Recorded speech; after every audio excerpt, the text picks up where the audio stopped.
to wake up my daughter for school, and she has no pulse. How old is she? She's 16. Outside that house today, the house was shot up, a couple rounds. All right. The rounds that were found out there, hold on. Okay. The rounds that were found out there came from your grandfather's gun. Emma Walker, a beloved cheerleader, was only a few months into her junior year at Central High School in Knoxville, Tennessee, when her life was cut short in the most unexpected way. At first, the tragedy appeared to be nothing more than a devastating accident. There seemed to be no other explanation. But as investigators dug deeper, a darker truth began to surface. Behind the facade lay a tangled web of deception, leading to one chilling revelation. Emma's death had been no accident at all. Someone had deliberately wanted her gone. From an early age, Emma dreamed of becoming a neonatal ICU nurse, and as an honors student, she worked tirelessly to make that dream a reality. High school was a chapter she embraced fully, shining not only in her studies, but also as a dedicated member of the cheerleading squad. Her junior year had only just begun, and life seemed full of promise. But everything changed on the morning of Monday, November 21st. As the clock neared 6 a.m., Emma's mother, Jill, walked into her daughter's room to wake her for school, something she had done countless times before. This time, however, it was immediately clear that something was terribly, terribly wrong.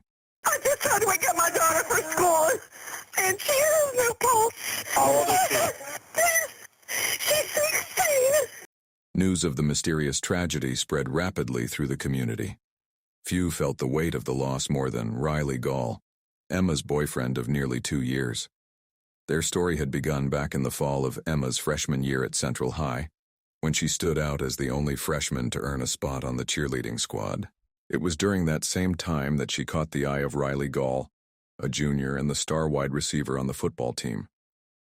From that moment on, the two seemed inseparable. Their social media pages told the story of a young couple in love, with photo after photo capturing the memories they created together. One collage, posted by Emma in May of 2016, carried the caption, "Look how lucky I am." By the fall of that same year, Emma and Riley had been together for 2 years. Emma, now a junior, continued to shine as a dedicated cheerleader at Central High. Riley, having graduated the previous spring, stayed close to home while attending Maryville College, where he quickly built a reputation as a standout wide receiver on the football team. Just a few months into the new school year, Emma's bright future came to a devastating end. Following routine procedure, the Knox County Sheriff's Office quickly turned to those closest to her for answers. That very evening, Riley was brought in, on the chance that he might provide information useful to the investigation. Earlier that day, he had posted a heartbreaking tweet, reading, "That's my beautiful Emma. Rest easy now, sweetheart." But investigators soon learned something unsettling. Riley revealed that in the days leading up to Emma's death, she had been receiving a series of disturbing and anonymous text messages. Detectives began with formal introductions before moving to technical matters. The footage that follows has been thoroughly analyzed by a qualified team, including a licensed attorney, a licensed clinical psychologist, and 2 licensed professional counselors. Get started. I understand you're not under arrest right now. You came down on your feet and with your granddad and your mom. But because you're in a secure area, I have to read you your rights, okay? Because basically if you're in a position that you can't get up and leave and get out on your own, they technically look at that in court as being in custody. But understand you're not in custody. I've not put handcuffs on you. I've not told you you've been charged with anything or anything. It's just a formality. Once Riley was advised of his rights, detectives eased into the conversation with casual small talk. The goal was clear: build rapport, establish a baseline, and create an atmosphere where he might feel at ease. While we're waiting on him, tell me a little bit about yourself. I know obviously you played football at Maryville College. I'm assuming you played football in high school? Yes. What position? Wide receiver, cornerback, punt returner, kick returner, punter. Must be pretty good. Yeah. Well, you kicked Hall's butt all over the place last year, so that's been your senior year, right? It's always painful to lose to you guys. Good luck. Hang in there and stay at it, work at it. After a few minutes of casual conversation, detectives shifted the focus to the real purpose of the interview. They pressed Riley to lay out a detailed timeline of his whereabouts over the course of the weekend leading up to Emma's death. Let's start with Friday. What, do you have classes during the day? Wednesday, Friday, I have an 8 a.m. and a 9 a.m. And Tuesday, Thursday, I have a 6 a.m. and an 11 a.m. And then the other class on Monday, Wednesday, Friday is a 1 p.m. Wow. You stay pretty busy, don't you? Let's start with Friday. You get out of class at 1 p.m. Mm-hmm. What happens from there? Riley stated that on that evening he first went to his grandparents' house before heading over to his friend Noah's place, where he claimed to have spent the night. But what began as an ordinary morning, he explained, soon took a disturbing turn, and it all started with a message from Emma. And she was kind of acting frantic over the phone, and she said that someone was trying to get into her house. Somebody was dressed in all black. They had a face mask on. She said that she saw them. She said she thought they were just taking a walk in the neighborhood, and then when she passed them to pull into her driveway, they put on a pair of glasses, and they started, she said they kind of sped up, so she went into the garage and shut the garage, and that's when I dropped all the stuff I was in at my stepdad's house and drove all the way to her neighborhood. Did you say she texted you that information? She texted me she was asking if it was me at first, and I told her, no, what's going on, and that's when she FaceTime called me. She was crying and freaking out, so I said, okay, give me a minute, I'll come down there and check it out. Riley rushed toward Emma's house, and within about 10 minutes, he was at her doorstep. I went to her backyard, made sure, nobody was back there, checked under the porch and everything, looked up and down the street. By the time Riley arrived, the intruder had already vanished. Yet, a nearby home surveillance camera managed to capture a brief glimpse of a man walking down the street. Later that evening, Riley returned to Noah's house, arriving around 8 p.m., where he claimed to have spent the night once again. Time do you leave and where do you go Sunday morning? I don't know what time I woke up, but when I woke up, I went back to my grandparents and then went back over to Noah's house. And I got back to campus around 11:30, 11:45. As many college freshmen often do, he put off his homework until the late hours, finally sitting down to it around midnight on Monday morning. I got back up to my dorm, and I tried logging in onto my Maryville College email, but I realized I couldn't because I was logged in on my grandparents' my grandmother's laptop back in Knoxville, and it was late, almost 12:30, 12:15 or 12:30 around there. So I didn't think they were awake, so I drove back to Knoxville because I needed to do my homework. And I logged myself out of laptop at my grandparents' house. My grandfather was awake though. He saw me log out of laptop, and from there I left. What stood out was Riley's insistence on pointing out that his grandfather had watched him log off the laptop, almost as if he anticipated that detectives might doubt his reason for returning home. In an interrogation setting, when a person becomes defensive before any direct accusation is made, it can raise red flags for investigators, often signaling the possibility of deception. I ended up not doing any of my homework. Instead, I got back to campus around 1 a.m. and just sat in my car for about 2.5 hours, and just wept. 4:30, I fell asleep around then, and that's when I woke up to people calling me about what had happened. Well, first he had texted me, and he was like, hey man, I'm sorry about what happened. So I was like, what are you talking about? And he called me after that, and he said, did you not hear what happened? I said, no, what are you talking about? And he said, they found Emma dead in her bed this morning, or unresponsive is what he told me. And that's when I started freaking out, having a breakdown. So my parents, or my mom and my grandmother, were coming out to campus to get me. They probably got there around 9-ish, 9:30, somewhere around there. The moment Riley begins speaking about being informed of Emma's death, he starts to stroke his face. This kind of self-soothing gesture often signals heightened anxiety.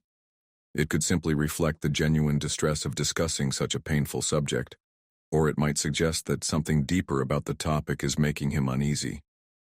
While some critics dismiss nonverbal analysis as pseudoscience, it remains a tool widely employed by the FBI, the CIA, and law enforcement during interrogations, making it relevant to highlight here. When the CIA questions a suspect, investigators often watch for clusters of 3 or more behavioral indicators, either appearing in rapid succession or occurring at the same time. Such signals are not proof of lying. Rather, they may point to discomfort or uncertainty in what the individual is expressing. It is crucial to remember that nonverbal cues alone cannot confirm deception. Okay. So then once your grandparents got you and you went back to their house? My mom and my grandmother did. Yeah. Is that, they came and got you and that's where you went? Back to grandparents? I spent all day at my grandparents' house today. Until? Now. Gotcha. After carefully reviewing Riley's account of the previous weekend, detectives shifted to the far more delicate subject, his longtime girlfriend's sudden and tragic death. They hoped he might reveal something useful, a detail he considered minor, but that could prove critical in moving the investigation forward. Tell me what you know about Emma's passing. I know there's been all kinds of rumors and speculation. What have you heard? I've tried to tune all of it out because I've heard so many different things. I've heard she just passed in her sleep. I heard she tried to commit. I heard a stray bullet came through the wall, but that made no sense to me because it's her room. If a stray bullet hit the wall, it would have to be from the backyard because that's where her window is. I don't know. That one didn't make sense to me, but those are the main 3. Who have you talked to? Where have you heard these rumors about passing in her sleep and all that stuff? I've had a bunch of my friends visit me today at my grandparents' house, and they would just tell me different stuff that they've heard from different people. Okay. Throughout the interview, Riley had been fidgeting in his chair, often spinning from side to side. But when the conversation shifted to Emma's death and the rumors surrounding it, a new behavior emerged. He began picking at his fingers, a gesture often linked to rising anxiety. Okay. Do you remember who told you the stray bullet? Yeah, it was actually about an hour ago when he showed up. His name's Jacob. How do you know Jacob? We've been friends since 2nd grade. Did he say where he heard the stray bullet theory? No, he said it was the same thing, like hearsay. He said he probably said that didn't sound right to him either, but... Chillingly, detectives began to entertain the possibility that the killer might be hiding in plain sight, posing as a grieving friend.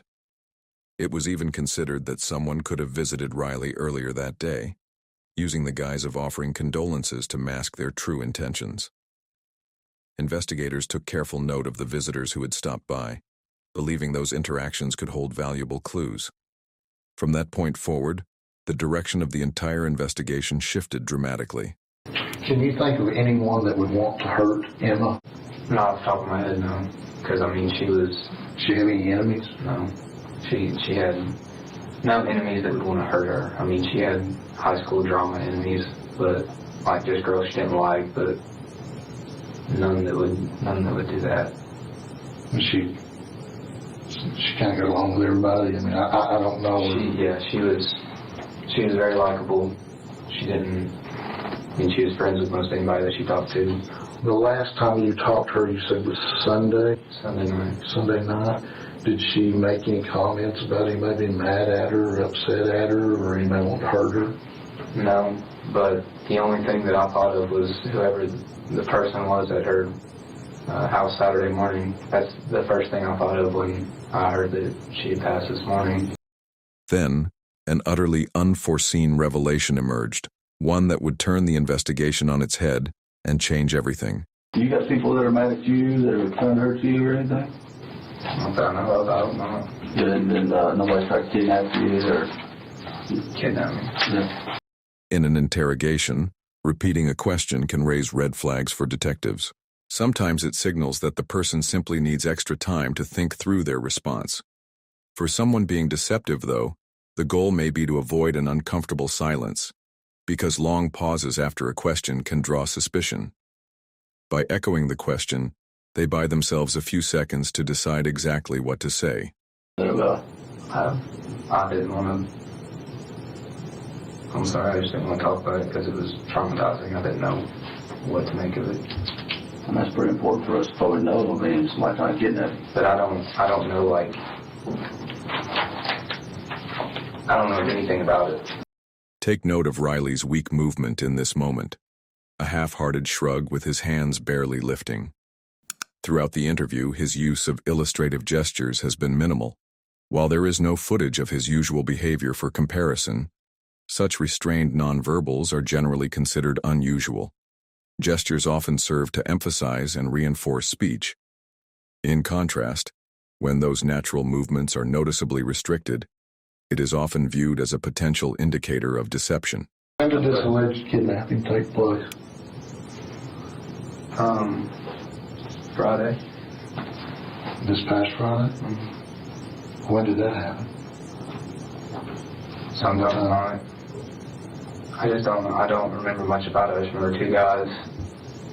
Literally, I was Friday night before I got to Noah's. Went up to my stepdad's house, and I pulled in the driveway, and this van pulled over across in the semicircle, and these two guys were like walking across the street. I didn't think anything of it because they weren't like in a rush. Mm-hmm. And I turned around, I'm about to get in my car, and next thing I know, one of them grabs my back, and the other one's around the corner, and they just like put their hands over my face and just took me to their van or whatever. At last, Riley begins to display more noticeable nonverbal cues. He places his palms upward, a gesture typically associated with seeking trust or trying to appear convincing. But the movement doesn't align with his words. Instead, his hands remain suspended for an extended moment, unaccompanied by speech. I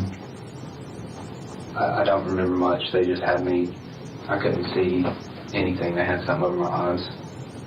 I haven't told my mom or anybody about this. Oh, really? No. Why not? Terrified. So, I mean, you ain't got any money? No. You gambling days? You gamble? No. So these guys just randomly picked you out for no reason? I guess.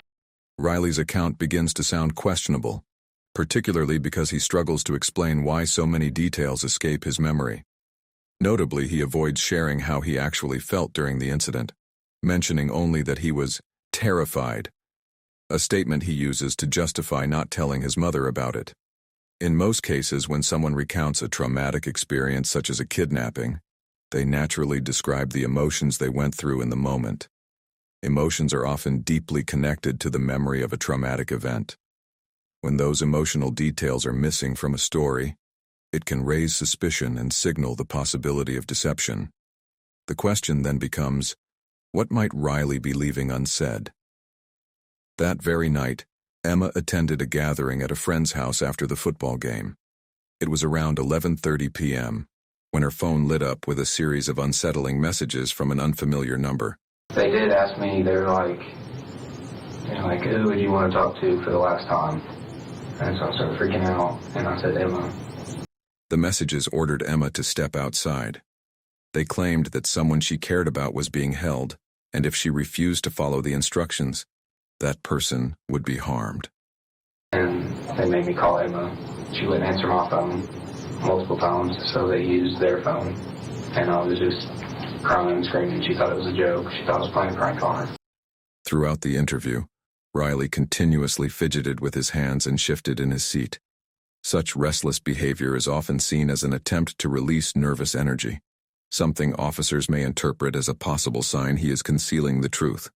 Interestingly, Emma initially believed the alarming messages were nothing more than a prank, suggesting that Riley may have acted in ways before that caused her to question his sincerity.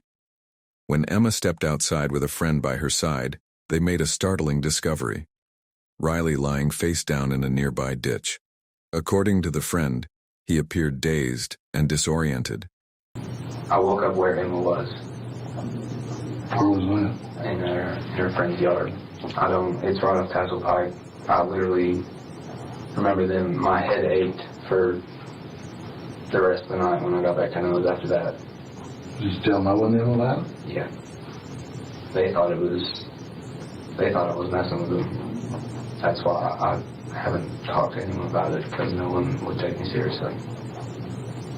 One striking detail is that Riley never once asked what had actually happened to Emma. Ordinarily, most people would seek answers at some point. If not immediately, then at least during the course of the interview.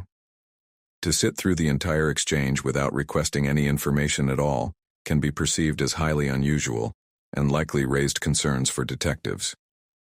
With the necessary details gathered for the moment, the interview with Riley came to a close. I do want to thank you for coming in and talking to us, Riley. I do appreciate that. Investigators quickly determined that Emma's death was not the result of suicide, but of something far more sinister. Although this information had not yet been released to the public, detectives already knew the truth. Emma had been killed by a single gunshot, the bullet piercing the wall of her home before striking her in the head. Around this time, several of Emma's friends came forward with chilling suspicions. They believed they knew who the killer was, and they were willing to help investigators prove it. In fact, the teens believed they might be able to secure the very weapon used to kill Emma, if the rumors of a gunshot wound were true. What made the situation even more unsettling was that their prime suspect was not a stranger, but a close friend within their own circle. Adding to their suspicion, one of the teens recalled a troubling coincidence. The friend in question had recently come into possession of a firearm. He had even gone so far as to show the weapon to one of them. With the friend stepping forward, the disturbing possibility that Emma's killer was hiding within their own circle became far more credible. Despite being warned of the risks, the teens agreed to move forward with a daring sting operation on November 22nd, just one day after Emma's death.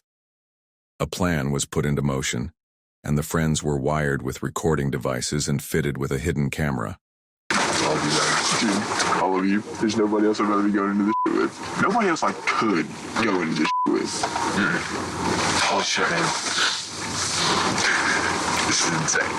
Just go do your thing, guys. Yeah, all right. Hey, everyday life, man. Everyday life. Go do your thing. Let's go play some Modern Warfare. There you go. This is just another day, man. Yeah, look at that fog. Is that light still on? I'm gonna shut it. Yeah. Yep. Okay, guys, do your thing. Thank you. Thanks, guys. After a brief rundown from detectives, the risky mission, led by two determined teens, was set into motion. They returned to one of their homes, anxiously preparing for the suspect's arrival. So, dude. Okay, that's a bit. Me and the way back in the crib. Yeah, that's fine. Okay, yeah, I'll walk out there. All right, I'll see you. Why did he say that? Why did he say he just wanted to talk to me? No. Holy why does he want me to talk to him about? I don't know, man. I don't know. All I can think about is that he would trust you more than me.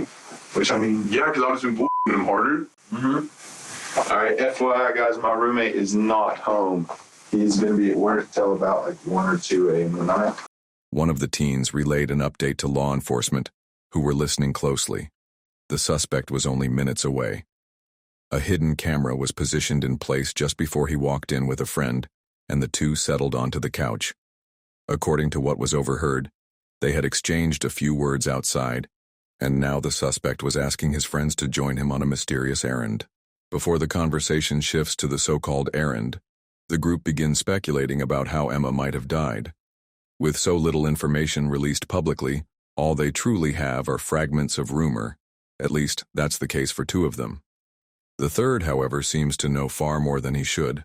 They would have automatically ruled out any kind of, or I mean, not ruled it out, but like, if she would have got shot through the wall, you don't just get shot and die instantly unless you get hit in the throat or in the head. Yeah. Unless you got shot directly in the heart, but still even that, like, you're going to feel that and wake up and be able to try and like crawl out of your bed. Yeah, it doesn't make sense. Like, I still don't understand how she died. Though much of the discussion is likely far from medically accurate, the undercover friends continue to play along. Their goal is simple: keep the conversation going in hopes of drawing out more information from the suspect. And so, the speculation carries on. I don't either, but if she truly got shot through a wall, then she would, like, say it hits her in the stomach. Say somebody shot her in the wall, hit her in the stomach. She's going to wake up. You don't just get shot and lay there. Yeah, I don't see how she wouldn't scream or something, like anything. And she just laid. Unless it was just like a ridiculous shot. If it hit her in the head, then they would have saw that. Well, yeah, but you don't know. You don't know. See that, though. They could have walked in and seen her just. Well, they would have seen Because it was a murder investigation from early that morning.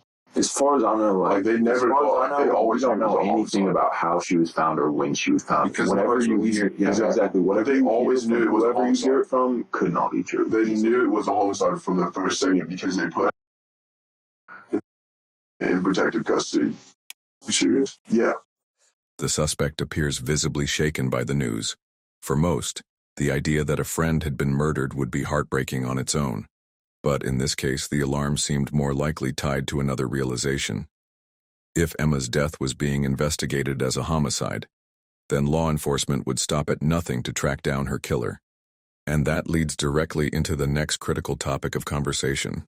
But I'm trusting you guys, like, with my life, because, I mean, this is 70 years in jail if I get convicted of something I did do. And are you busy right now? Are you about to do anything? Really. Well, can we go to the bluffs? Because I need to get rid of the gun. The bluff? I'm going to throw it into the water. They'll never find me. I've tried to hit the water with like rocks. I can't do it. Well, We did it with beer bottles. Sure. We can go on the smaller ledge that really looks out of the water. I mean, I got your back, man. I just Jesus Christ, dude, I got your back. if it's in the Tennessee River, they will never find it. So that's why I just want to eliminate that from the equation as a whole.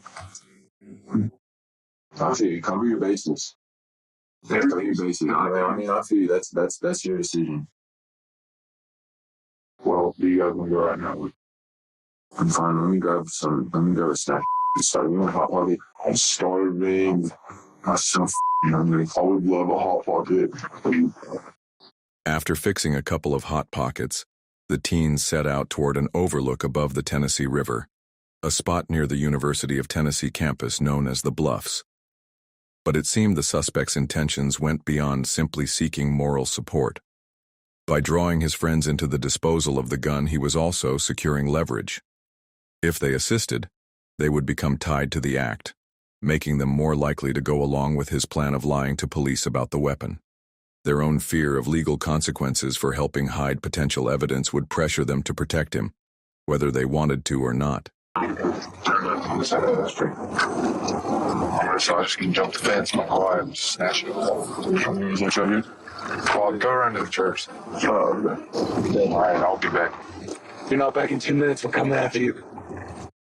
In under 4 tense minutes, the suspect reappeared and climbed back into the vehicle. I just want to throw it and be done. Oh God, I can feel it. Like I just don't have attention. I think there's gloves up here too, so I can put those on. Well, I'm saying like the glove. I think there's gloves. So I think we can use them. Then I'll just put the gloves on and take it out. I'll fucking call. I'll carry it up. Put the gloves on. We'll get to the top. We'll throw in the bullets individually. We'll throw in the clip. We'll throw in the gun.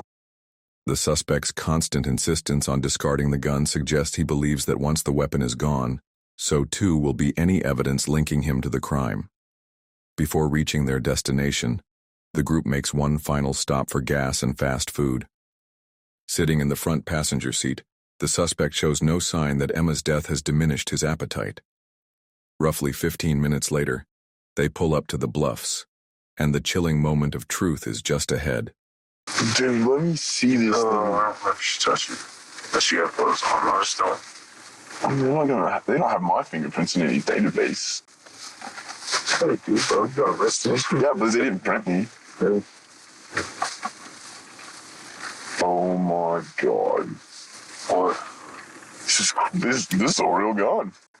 The weight of the moment must have been staggering as they came face to face with the very weapon believed to have ended Emma's life. But then, without warning, the teens were jolted by the realization that they were no longer alone. What the What the? Oh my God, man. What the? What the? Everybody put your hands out of the vehicle now. Oh, damn it, dude. Yep. Hold what you got. Leave your hands out of the vehicle. In a matter of seconds, the suspect would be ordered out of the vehicle, and everyone present knew he still held the weapon believed to have taken Emma's life. If he realized that his friends had betrayed him and felt he had nothing left to lose, there was a terrifying possibility he might turn on them in a final act of revenge. Front passenger, can you hear me? Yes. Right hand, open the door from the outside. Open the door all the way. Exit the vehicle, keep your hands up. Hands up. Fortunately, the suspect was taken into custody without resistance, bringing the tense operation to a safe conclusion. Rear passenger, do not move. Do you understand me? Yes. Do you understand? Yes. Do not move your hands. Get up. Out. You got gloves? Oh, more gloves.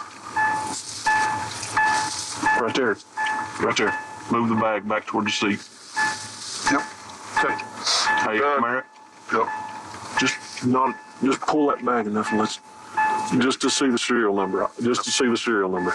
How good do you want to look at this? You want me to start and see her blood for a hold and see if we can take care of Noah on his, I'll call, goddamn right. The serial number quickly confirmed that the weapon matched one already on law enforcement's radar. It had originally been stored beneath the driver's seat of its owner's vehicle until November 18th, when he noticed it missing. And this is where everything began to unravel. On November 20th, James Walker reported his Glock 9mm pistol stolen. Although James and Emma's family shared the same last name, they were not related. But James did have a connection to someone else central to the case. His grandson was none other than Riley Gall, Emma's grieving boyfriend. That's right, the suspect was revealed to be Riley all along. Along with the firearm, investigators recovered additional incriminating evidence, including the gloves previously mentioned and black clothing that tied him to the mysterious figure seen dressed in dark attire. But as shocking as this discovery was, the story went far deeper than it first appeared. What follows is a closer examination of the 2 years leading up to Emma's tragic death. A turbulent and volatile relationship that looked very different behind the scenes than it did in public. And it all began when a freshman cheerleader caught the attention of a star wide receiver. We dated on and off for about 2 years, until about 2 weeks ago is when she really cut it off. I had cut it off in the past before, she had cut it off before. It just kind of went back and forth. It would be months at a time, and then we'd have a small fallout, and then we'd get back together. It didn't take long before Emma's friends and family began noticing troubling signs in her relationship with Riley. Friends recalled his behavior as controlling, possessive, and unusually clingy. It seemed he wanted Emma entirely to himself. According to her mother, Jill, Riley even tried to dictate what Emma was allowed to wear. This type of jealousy and control is often characteristic of abusive relationships, where the perpetrator views the victim more as a possession than as a person. In many cases, individuals who display these patterns of abuse are found to exhibit traits consistent with antisocial personality disorder. People with this disorder often seek control over others to meet their own emotional needs. Riley's obsession with Emma escalated quickly, following the common stages of obsession. First came the absorb stage, where the attachment grew intense almost immediately, seen in his attempts to dictate what she wore. Then came the agitated stage, marked by constant texts and calls, jealousy of anyone who took her time, and efforts to isolate her from friends and family. The third and final stage is the aggressive stage, which often begins when attempts at control no longer work, or when the relationship has ended. At this point, the obsessive partner escalates their behavior, showing up uninvited, shifting between desperate pleas to reconcile and threats of revenge. For some, this downward spiral intensifies into stalking, intimidation, or even acts of violence. During the turbulent breakups Riley often mentioned, his messages to Emma grew increasingly vile and abusive. He sent cruel words such as, "I hate you. I hate everything about you. And you're the biggest bitch I've ever come in contact with."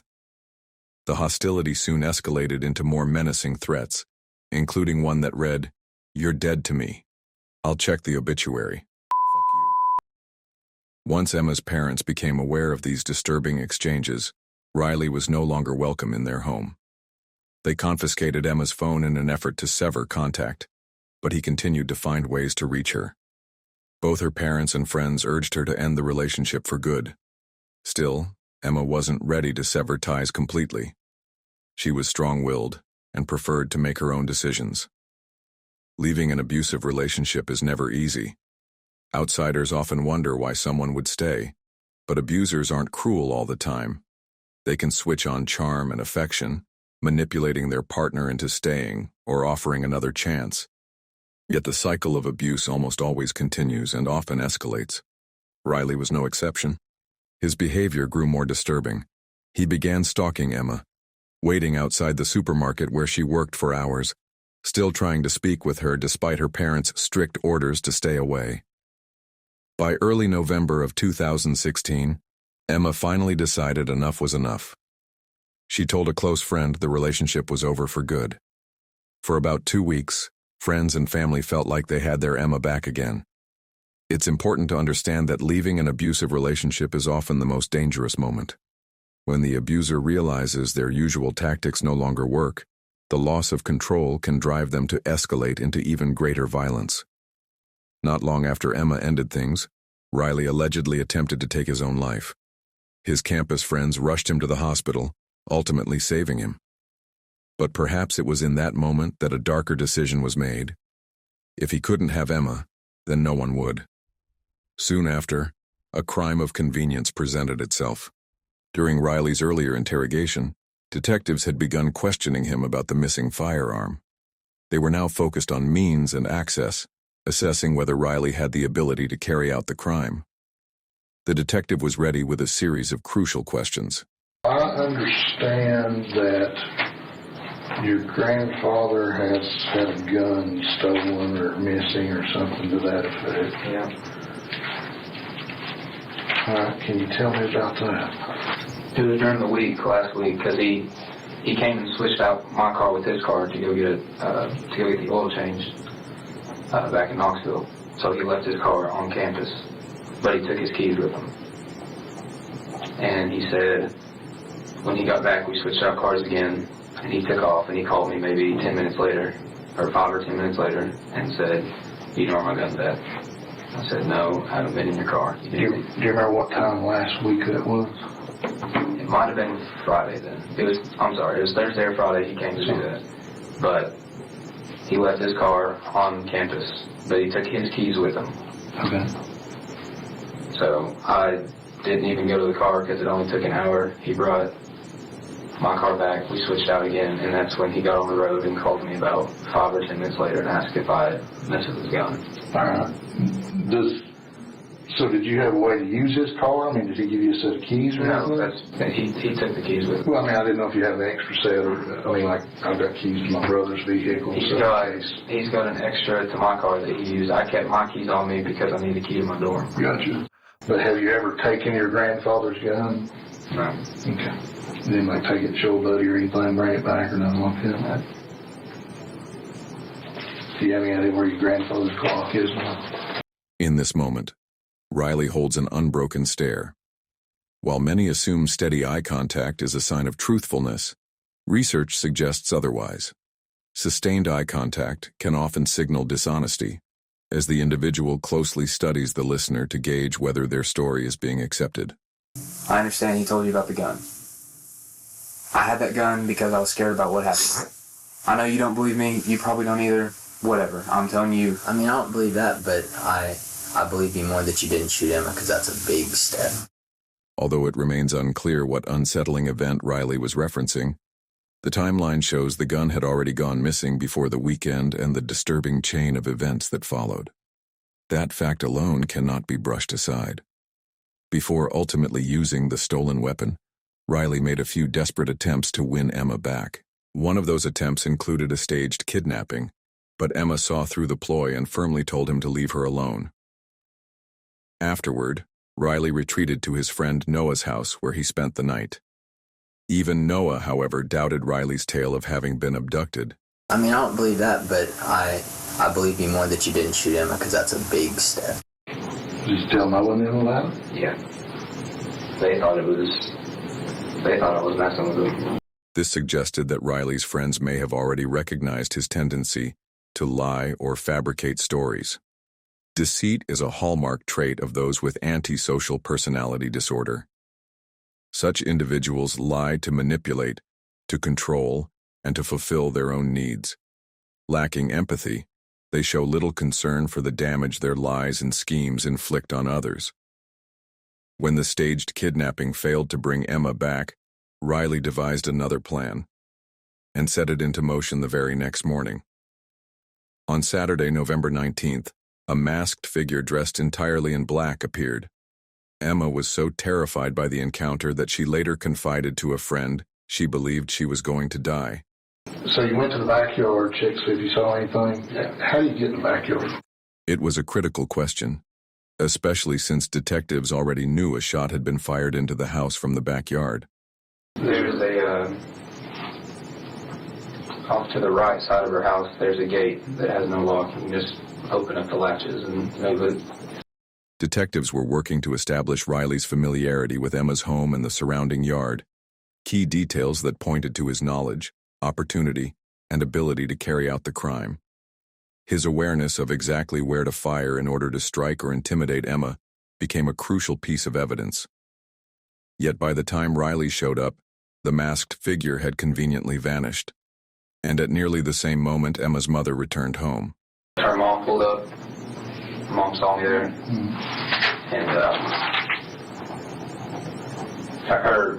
her parents aren't fond of me, so she just saw me and told me to leave. And I was coming up to the car. I was like, I'm not here to harass her. I was just here because she called for help. Here, Riley shows a more authentic display of nonverbal behavior. The gestures appear natural and spontaneous, aligning closely with his words. Parents didn't care for me at all. What is that? Because of the first time we broke up, I had cheated on her.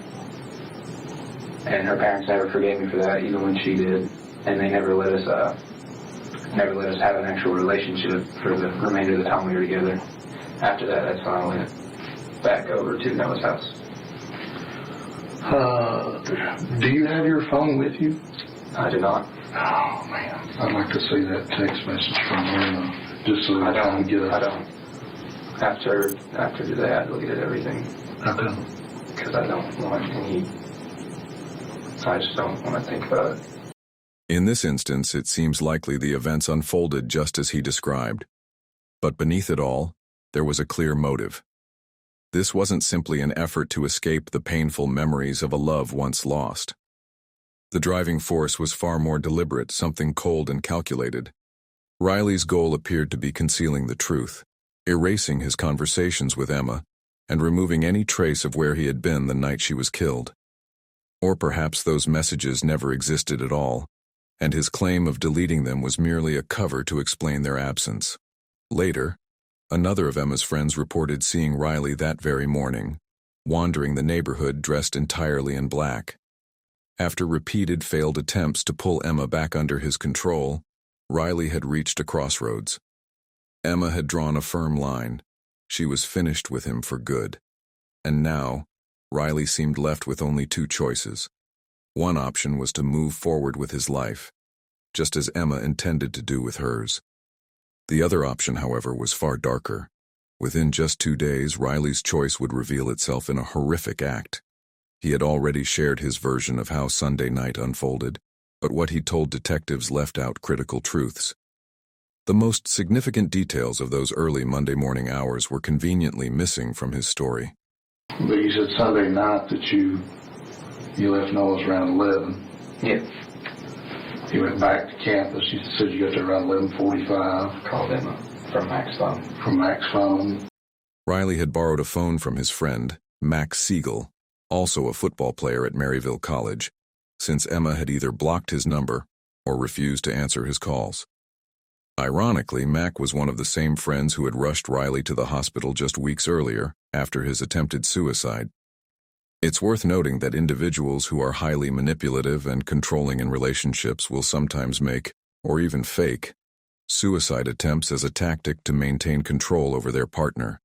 This marked the ultimate form of emotional manipulation. It was around this time that Riley claimed he needed to log out of his grandmother's computer in order to access his college email.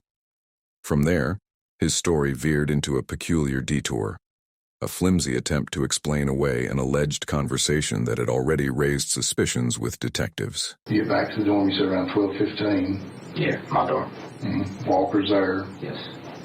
So, how do you have a conversation when you come in at 12:15 about how to get fingerprints on? No, it wasn't a conversation with him. I walked in there and I was about to get on my laptop, so I was in there for maybe 5 minutes and then realized that I had to go back to log myself out of my Maryville College email address. Mm-hmm. And he was like, hey, I have this rifle or whatever. He was like, do you know how to get smudges and stuff off like the barrel, the handle, the butt, all that? And I was like, what do you mean smudges? And he was like your fingerprints, like the oil and dirt and all that. And I was like, I don't know. Riley made a weak attempt to create an alternate version of events to disguise a conversation about wiping fingerprints from a firearm. Detectives, however, likely saw this as further proof that he possessed knowledge of his own guilt. Even while reeling from the failed phone call with Emma, he still found the presence of mind to continue researching the subject. When I called Noah upset about that, I told Noah on the phone, I said, when I asked him that question, he was like, it's a really sketchy question to ask. And I was like, I know, but you're the first person on the phone, so I figured I would just ask you. Detectives almost certainly recognized deception in Riley's far-fetched story. Yet for the moment, they chose to let it pass and pressed on with his account of that fateful Monday morning. And then you went back to your grandparents? Yes, to log out of their laptop. At this point, Riley slips his hands into his pockets, a self-soothing gesture often used to create a sense of comfort and security in the midst of rising stress. Got back to campus around 1 and you said you sat in the car and wept for 2 or 3 hours? Yeah, just cried. And why was that? I just kept, because I knew she wasn't going to come back, and I've always gotten her to come back in the past, and I was just, she blocked me on everything, so I couldn't send her anything. The only thing I could send her messages on was Twitter, and that's when I told you I sent that message around 1. Yeah, just do that, sure. I just told her how much I loved her, and that I was sorry that she didn't want what we had anymore, and that I hoped that she was going to do great things in the future. Riley appears to be picking at his nails, a grooming gesture often linked to discomfort. On its own, this kind of behavior is not proof of deception, but it does suggest rising anxiety and a possible attempt to relieve stress, perhaps tied to dishonesty. And despite his repeated claims of loving Emma, his voice carries no genuine emotion, nor has he shown any curiosity about what truly happened to her. And I told her I was going to leave her alone after that. Yet, before walking away for good, Riley had one final act in mind. Is there anybody saw you in your car? Not that I know of. I was looking at my phone all the time, looking at pictures of us. For 3 hours? I mean, 2.5 maybe. I mean, I just sat there and cried. I've done that before. The 3 hours Riley claimed to have spent sitting in his car served as a convenient cover for his whereabouts, exactly the window of time when Emma was killed in her room. Equally convenient was that no one could confirm his story, since he was supposedly alone. A roommate or acquaintance couldn't later be questioned about when he actually returned to the dorm. Riley, ever the manipulator, leaned once again on his familiar tactic, portraying himself as emotionally distressed. At that point, the lead detective deferred to his partner for further questioning, but Riley seemed to recognize the strategy and braced himself. They were playing the good cop, bad cop role. Like, they legit, like, I didn't know cops actually did that shit, and they do. Because the one that was being decent was asking me all the questions, and then when he was done, he'd be like, do you have any questions? And then the guy would just be like, yeah, I was just wondering why you're a little foggy on who you're with, and you seem like you're kind of lying to it. And I was like, I'm not lying. But events did not play out the way Riley claimed they had. You worked at Eagles, did you not? Yes. Have you ever had any disturbance or anything with her at Ingles? Disturbances. Have y'all ever gotten a fight in the parking lot or anything like that? Yeah, I don't remember what day, but it was a week, maybe a week and a half ago. I met her when she was going into work because she had done the same thing she'd been doing. She'd been blocking me, telling me that she was done, and I went there and I told her I was trying to just get her to reason with me. Then the bad cop stepped in, pressing Riley with a series of pointed questions. Every time I talk to somebody, the gun has come up, the Ingles parking lot. You talking there with a gun, they're saying that I may have a gun, I don't want nobody else to have you or anything like that? Not in the Ingles parking lot. Not there, but have you done that before then? No, I've never done that. Why does people say that you may have a gun? I don't know. I mean, they're your friends. I mean, they're your boys. They're your peeps. Why would they keep telling me that that you have a gun? I mean, help me understand that. So does Alex, Isaac, and Noah is your three best friends? 3 of them, yes. I mean, so you spent the weekend with Noah, correct? We're close. Okay. I mean, are they liars? Are they dishonest? Everybody's a liar. Are they honest? No, not necessarily. Everybody lies. I don't know why they would lie or why they got that common misconception that I have. Would one of them have it? The gun? Yeah. No. You don't think one of them have it? No. Would somebody in your circle have it? Nobody could get to it. My grandfather always kept it under his car or under the bed.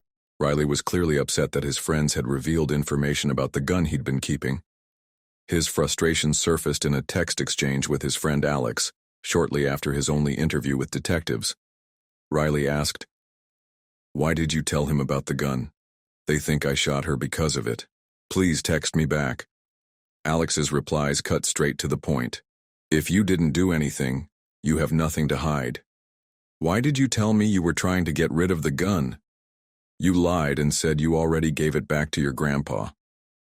Later that same evening, Riley reached out again, this time offering Alex and Noah some questionable legal advice of his own.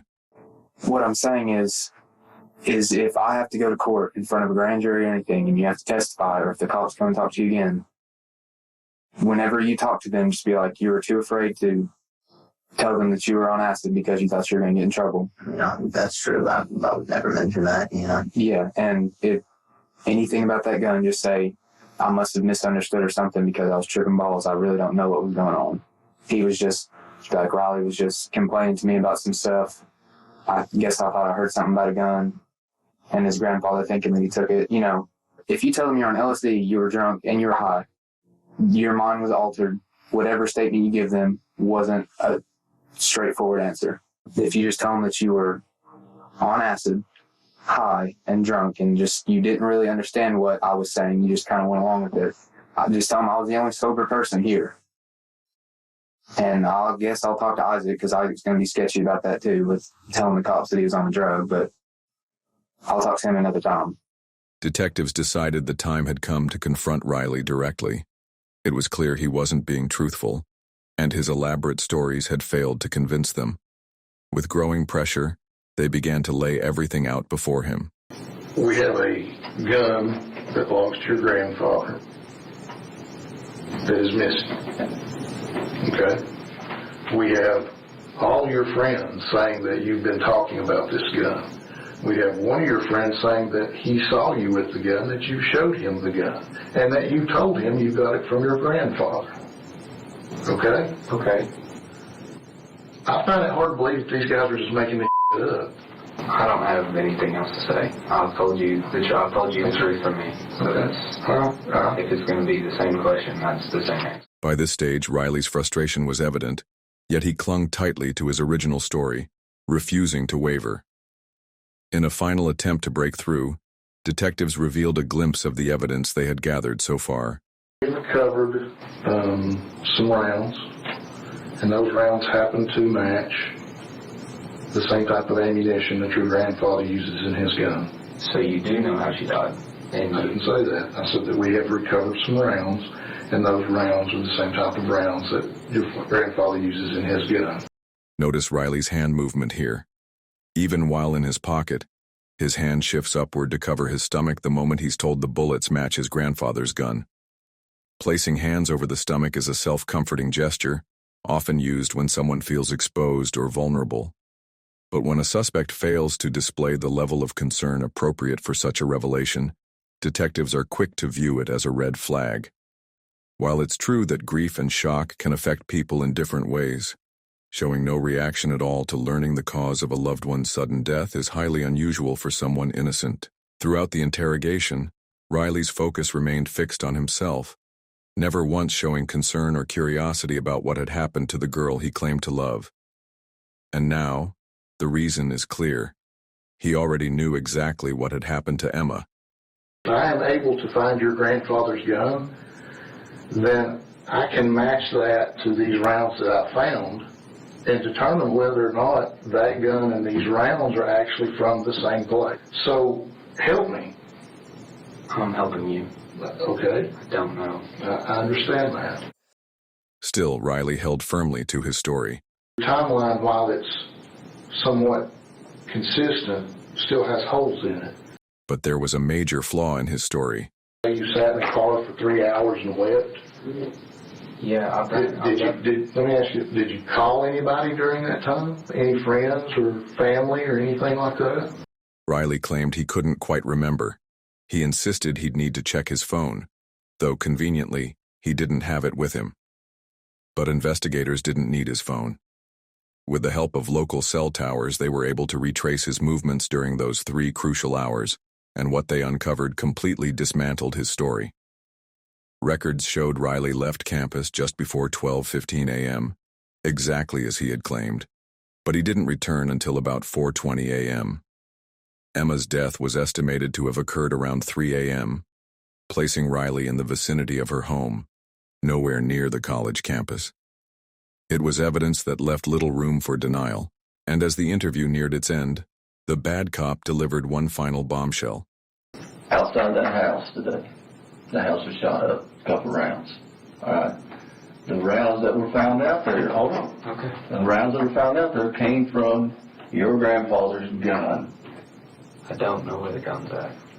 Well, who would want to shoot that? Who would want to take your grandfather's gun and take it to that house and shoot at that house? I don't know. I do not know where the gun is. Do you know anybody who'd want to do that? I don't know anyone that would ever want to hurt that girl. Riley's detachment was striking. He repeatedly referred to Emma only as that girl, rather than by name, a choice that seemed to create distance between himself and her. Despite the mounting pressure, he appeared calm and confident, almost as if the interrogation process was something he was accustomed to. It was then that the detective offered a possible explanation. I'm not saying that, no, I'm not saying that he's trying to hurt her. Maybe somebody was trying to scare her or something. I'm not saying that that's what's happened over there. I'm saying that the house was shot. No, I don't know anyone that would want to do that. The detective appeared to be offering Riley a possible way out, an explanation he might be more willing to accept. Admitting he only meant to frighten Emma would be far easier than confessing to deliberately pulling the trigger. The strategy was clear. Corner Riley until he latched onto the less severe version of events, and in doing so, confessed. It's important to keep the detective's explanation in mind. Maybe somebody was trying to scare her or something. I'm not saying that that's what's happened over there. That explanation would resurface again soon. But for now, the detectives found themselves at a standstill, pushed between a rock and a hard place, making no real progress. The interview came to an end, with Riley carrying himself as though he had outsmarted them, confident the situation was already in his favor. They interrogated me for 2.5 hours. If they could, they would have arrested me already. Riley likely believed that as long as the gun was gone, detectives wouldn't have enough evidence to convict him. With an inflated sense of confidence, he seemed to think he could outsmart the police, perhaps even get away with murder. But as he sat on that sofa, feeding false information to 2 of his closest friends, he had no idea how much was already working against him. The sting operation unfolded on Tuesday night, just 1 day after Emma's murder and Riley's initial questioning. As you've seen, the plan played out seamlessly, and the operation was a success. When the trial began in May of 2018, Riley and his attorneys turned to a highly creative defense strategy. And you may remember what that was. I'm not saying that, I'm not saying they was trying to hurt her. Maybe somebody was trying to scare her or something. I'm not saying that that's that's happened over there. I'm saying that the house was shot. No, I don't know anyone that would want to do that. According to Riley's attorney, he never meant to harm Emma. The 2 bullets that tore through the walls of her home, they argued, were nothing more than a misguided attempt to frighten her, hoping she would turn to him for help once again. They claimed he never intended to take her life, but in the end, the jury found no credibility in that defense. Riley was convicted on multiple charges: stalking, theft, reckless endangerment, possession of a firearm during a dangerous felony, and most significantly, first-degree murder. In Tennessee, that conviction carries an automatic life sentence.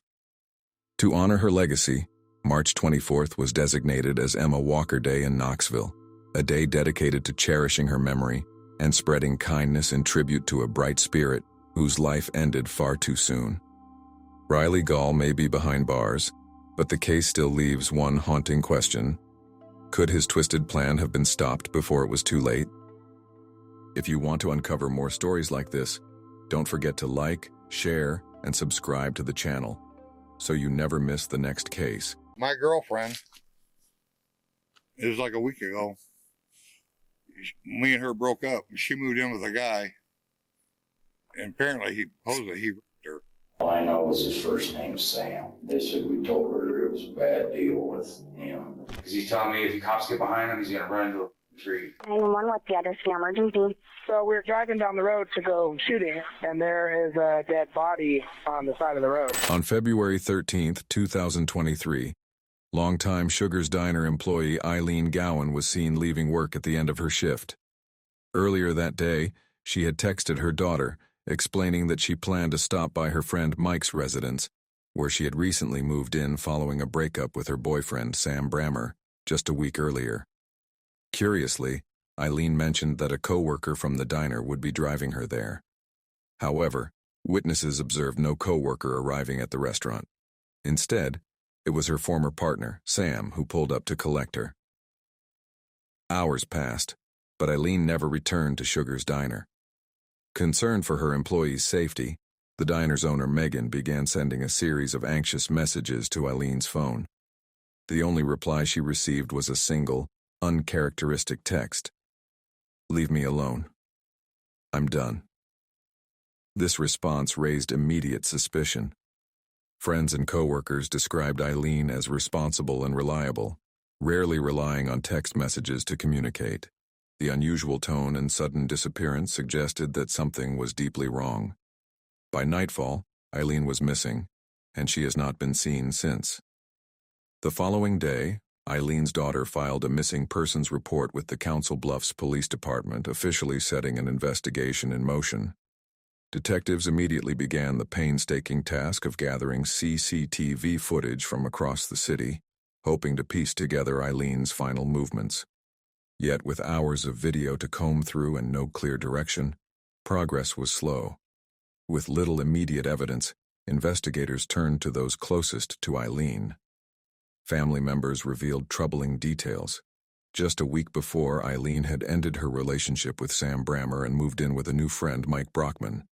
According to her family, Eileen had confided that Mike may have sexually assaulted her the night before she vanished. The revelation cast suspicion over both men in her life. Detectives wasted no time in bringing Sam and Mike in for questioning, searching for inconsistencies or clues that might point to Eileen's whereabouts. Mike, a friend she had met through Sugar's Diner, had grown unusually close to her in recent months. His proximity to Eileen in the days leading up to her disappearance made him a person of particular interest. At this stage, however, the picture remained murky. Investigators could not rule out the possibility that Eileen had chosen to step away from her stressful life on her own. But if anyone held answers to the mystery of her sudden disappearance, all signs pointed to Mike. So basically, as you know, I talked to you on Monday. Or Wednesday, I guess, was the first day I talked to you. I had received information from some of the family that you and Eileen were possibly in a relationship or kind of sort of, she may live with you for a few days or a week or so, but if you could just kind of go before Monday, just kind of tell us how you guys know each other, how she ended up out there at your place, that kind of thing, and then we'll kind of move from there. She was a waitress at Sugar's, and I knew her from in there, and I talked to her before and stuff like that. Mm-hmm. And then she told me, I don't know, it was like on a Tuesday or Wednesday night, that she got kicked out and she needed a place to stay. I said, well, you can stay at my place for a couple of days. I think it was Friday. She called me and she said, I won't be coming back. She says, we're getting back together, her and her boyfriend. Mm-hmm. And all I know is his first name's Sam. I don't know anything else about him. Sure. And so I didn't see her. And then she called me crying on that Saturday night. And she said, oh, we got into it. Can I come out for a day? I said, you can come back out. But you got to be gone Monday because I can't have this. I'm single. I don't want anything like this going on. From the outset, detectives weighed two possible scenarios. On one hand, Sam Brammer appeared to be the last known person to see Eileen alive, making him a natural focal point of suspicion. On the other hand, Mike Brockman's close involvement with Eileen raised its own troubling questions. If Mike had discovered that Eileen had rekindled her relationship with Sam just days after moving into his home, such a revelation could have provoked a darker response. Investigators, however, chose to let Mike tell his story before pressing him further. So I took her to work Monday morning. I'd been a week ago yesterday. Dropped her off at 5 a.m. And she was supposed to get off at, I don't know, she said 7 or 8. Her daughter was going to pick her up. She's going to go to her mom's and get her safe and take to her daughter's. And then she was supposed to come back to work at 2 o'clock in the afternoon. Well, then I get a phone call from the bar saying, hey, have you seen her? And I said, I haven't seen her. I haven't talked to her, nothing. Oh, she didn't show up for work. She didn't show up. I said, I haven't heard anything. And I tried to contact her and couldn't get a hold of her. So I sent her a text message and I said, all your stuff that's bagged up is going to be sitting behind the bar. You got to get it. I want it out of here. I don't want to mess with any more of this. And I never, since 5 o'clock that Monday morning, I'd never had any contact with her, phone, text, or anything. And then I didn't know anything till right before you called me that she'd come up missing. Okay. During interrogation, Mike insisted that he and Eileen never shared a sexual relationship. He claimed she stayed in a separate room during her time at his house and portrayed their bond as strictly platonic. But detectives had reason to doubt his account.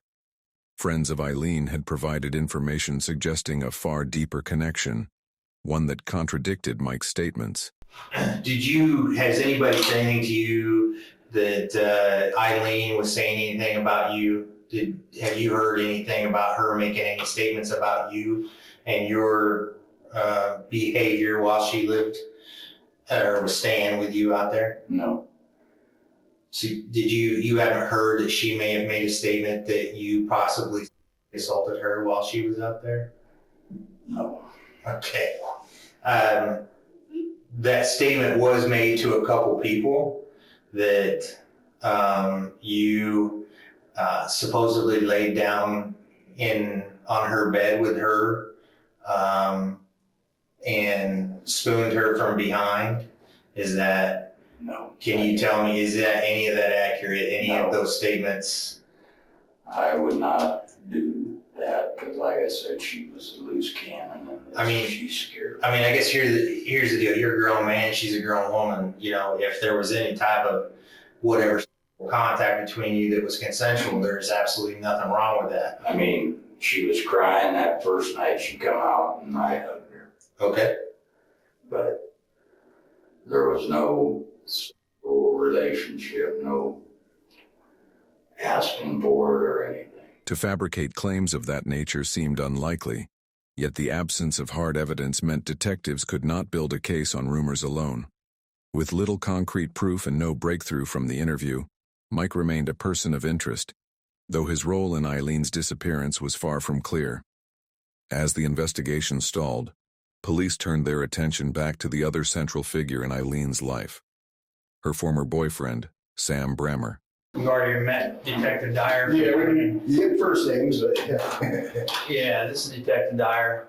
I'm the sergeant that you talked to on the phone. My name's Ted Roberts. I'm a sergeant. You know, when I got on the phone with you, and you said that I was the last person to see her alive. Oh, I didn't say that. Yep. I didn't say that. Yes, you did. Yeah. Yes, you sure did. I said you were the last person that saw her before she went missing. Sam quickly drew more suspicion onto himself during questioning. In the recorded interview, detectives never suggested that he was the last person to see Eileen alive. Yet Sam unprompted alluded to her death, an unsettling choice of words given that she had been missing for less than 48 hours. The premature assumption that Eileen was no longer alive struck investigators as deeply disturbing, and it was only the beginning of Sam's troubling statements. As you said that, I got the phone. I said, no, I want them to arrest me so I can have a lawyer. Yeah, no. Yeah, I think you misheard me there. I got it recorded. I'll have to go back and listen to it. But yeah, I'm pretty sure that's not what I said.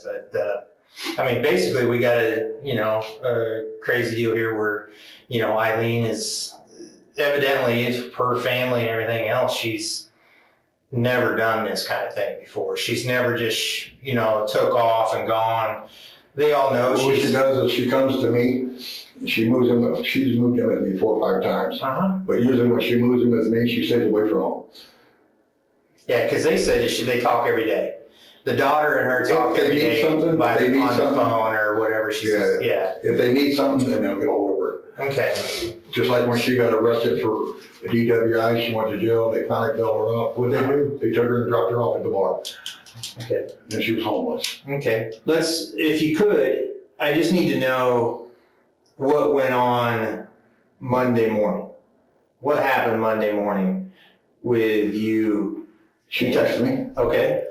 And wanted to know if I would come and get her, because one of her friends supposedly was supposed to come and get her, and supposedly ran out of gas. So did she tell you the friend's name or? Mm-hmm. Okay. So I got there, and I said, I'll be there in a minute. She goes, don't come inside. I don't want Megan to know that we're back, or you're with me. I said, okay. And I pulled up. She gets in the truck. We take off, run out to this, supposedly the one that tried to do something with her. Mm-hmm. And dropped her off there. Then I left. And then wasn't too long after that is when she called me.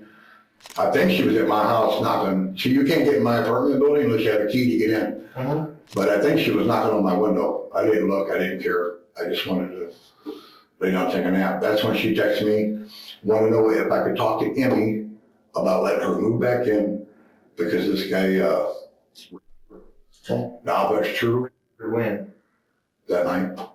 The night before Monday? The night before Monday, yeah. Okay. And I don't know if that was true or not. I don't know if she was just saying that to get me to take her back or what. I don't know. At the same time, his comments lent unexpected weight to the sexual allegations Eileen had confided about Mike Brockman. If those claims were true, then her decision to leave Mike's home and return to Sam's care made sense. Sam's remarks seemed to confirm parts of Eileen's story, painting Mike in an even darker light and pulling suspicion back toward him. And she says, please talk to Emmy, see if I can come back home. He me last night. Sam, I love you. I promise I'll quit drinking. Please give me another chance.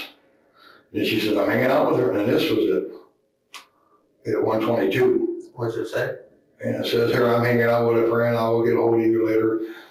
I'm not going to work. I'm not going back to work. Back at 2, right? I think 2 or 3. Yeah, okay. I can't remember. Okay. And then you go to work, go back there. They treat me like shit. And then she says, you've seen it. They have. I mean, but I can't say nothing. And then and I said, why are you telling me? Why didn't you tell me this earlier when I was talking to you? You're drunk. You're drunk, ain't you? Be honest. That's why I can't do this no more. please, do not call me no more, text me no more. I'll be friends with you at work. And that's where she got pissed off. Said, you. Taken at face value, the situation appeared to suggest that Eileen's disappearance might have been voluntary, a desperate attempt to escape the chaos and trauma surrounding both men in her life. If her allegations against Mike held any truth, and Sam had refused to provide her refuge, it would be reasonable to assume she may have chosen to run away on her own. Yet as convincing as Sam's account sounded, detectives noticed something small, an inconsistency buried in his story. It was the kind of detail easy to overlook, but one sharp-eyed investigator picked up on it immediately. That single discrepancy would prove impossible to ignore. But you said you dropped her off in front of Mike's house. Yeah. And you watched her walk into the... All she did was she got out and then she walked in front of the truck. And she walked in front of the truck. I went and turned around and that's when I left. Okay, so you didn't see her get in the house, anything like that? Mm-hmm. So if she had walked away from there, I mean, that's quite a ways away from your apartment complex. I wonder how she would have gotten to you. I told you some friend was supposed to come and pick her up. Sam told detectives that on the day Eileen vanished, he had simply driven her from Sugar's Diner to Mike Brockman's residence so she could collect her belongings. After dropping her off, he claimed, he left under the impression that one of her friends would be picking her up. Fortunately for investigators, this account could be tested. By now, most of the CCTV footage from across Council Bluffs had been gathered, giving detectives the ability to cross-reference Sam's statements against hard evidence. His interview was brought to a close, with the lead detective even apologizing for suggesting that Sam's earlier wording might have been suspicious. What followed was a grueling process. For nearly 48 hours, officers meticulously reviewed and compiled surveillance clips from cameras scattered throughout the city. Slowly but surely, they pieced together a detailed timeline of Sam and Eileen's movements on the day she disappeared, one that would either confirm Sam's story or unravel it entirely. At 8:30 a.m. on February 13th, Eileen was seen waiting outside Sugar's Diner for Sam to arrive. She needed transportation to begin securing a new apartment after being forced out of Mike's home. To both her boss and her daughter, she explained that a friend would be picking her up, carefully avoiding the truth that she and Sam had reconciled. Their first stop was Dudley Courts, Eileen's mother's residence. Surveillance footage captured Eileen carrying a large suitcase-like object as she exited the building with Sam. Investigators would later confirm the item was a safe containing $1,200, money she intended to use as a down payment on an apartment. By 9:30 a.m., the pair arrived at the Sherwood apartment complex, but the office was closed, preventing Eileen from making her purchase. It was at this point that the official timeline began to diverge from Sam's account in the interrogation room. Between 9:45 and 10:30 a.m., Sam's car was tracked circling different parts of town. He drove aimlessly, looping through multiple routes, before making a stop at Burger King at 10:30. What stood out most, however, was what the cameras did not show. At no point did Sam drive Eileen to Mike's house as he had claimed. Instead, his vehicle consistently moved in the opposite direction. The inconsistency was alarming, but investigators would soon uncover details far more disturbing. For the next 2 hours, Sam's truck vanished from surveillance. Between late morning and early afternoon, there was no record of where he went. No cameras captured his location. No witnesses placed him anywhere. It was as if he had driven into a void. At 1 p.m., the vehicle finally reappeared on familiar streets, circling the same routes Sam had driven earlier that morning. Not long after, he returned to his residence at the Cottonwood apartment complex. But something was strikingly different. In every recording after 1 p.m., Eileen was gone. The footage made one fact undeniable. Sam had never once gone near Mike's house. This begged the question, why would he lie about dropping Eileen off there? The false alibi painted Sam in an increasingly suspicious light. While both Sam and Mike carried troubling histories, Sam's blatant dishonesty was enough for detectives to bring him back to the station the following day. This time, the focus was on confronting him directly about his story. the other day when we were in here, you told me that you got a phone call from her and you went to pick her up from work. So if you could do me a favor and just kind of go through that timeline again. We know that it was somewhere right around at 8:30. So if you can just kind of go through that timeline again as far as... I'm not too sure on the time. Okay. But anyway, she texted me that morning, and I didn't text her back. I called her, and she wanted to know if I would come and get her, because some girl was supposed to pick her up, and she ran out of gas. So I went and picked her up, and she got in the truck. I left, and she wanted to talk to me about helping her get in the apartment, because she lived in the same apartment building I did, but she didn't pay her rent, so she got kicked out. So, but she didn't want to go home right away. So me and her just went right down Broadway, and then she wanted to stop at her mom's house. I stopped at her mom's house, and she was in there for, I don't know, 5 or 10 minutes. She come out of there, got back in, and then we was going back down Broadway, just talking some more. And she promised me, she wanted me to drop her back off at his house. But she made me to promise I wouldn't do nothing to him, and I told her I promised. As a matter of fact, when we get there, you just get out, you walk in front of the truck, I'll go turn around and I'll leave. And she says, okay. Okay, so you went up there, you dropped her off, then what'd you do? And as soon as I pulled up, and she didn't want me to go in the driveway in case he was there. Okay. And she got out of the truck. When she got out of the truck, she walked in front of the truck, and that's when I went straight, turned around, and came back. Okay. And I hit straight home. So you went back down to the highway, went back down to Kingsville? You left her there? Huh? You left her there? Yeah. Or you... No, she got out of the truck. She didn't want me to come in. Just a second ago, you said she went in and grabbed clothes, came back out to your truck, and you guys left again. No. That was at her mom's house. Inside the interrogation room, Sam clung to his claim. Even when detectives presented him with the fact that no footage placed him anywhere near Mike's residence, he insisted that he had dropped Eileen off, as he said. The denial rang hollow. Detectives stepped out briefly, reviewing the footage once more to eliminate any margin of error. Frame by frame, it confirmed the truth. While Sam claimed to be at Mike's, his truck was on the opposite side of town. The lie was airtight, and when the investigators re-entered the room, they were prepared to push Sam into a corner he could no longer escape. We got a small little snap here we need to talk to you about, okay? So you said after you dropped her off, out there off of Highway 191 at that residence, you headed back to your apartment. We checked some of our cameras, okay, and we have a camera at 36th and Broadway, and we have your truck going westbound at 9:28 a.m. going to Omaha, okay? When you pass 36th and Broadway heading west. So you didn't go home, you went over to Omaha, it looks like. Do you remember what you did or who you saw? I don't remember going to Omaha. Where'd you go? I told you I went straight home. I don't remember going to Omaha. Well, the camera doesn't lie. It's your truck and it's your license plate number. Right. Okay. At 36th and Broadway at 9:28 a.m. Going west toward 480. And then 1 hour later, you're coming back from Omaha and you're going eastbound, coming back into Counts Bluffs. 1 hour later. No, we're going to Omaha. Where'd you go? I went straight home. Sam had reached a dead end.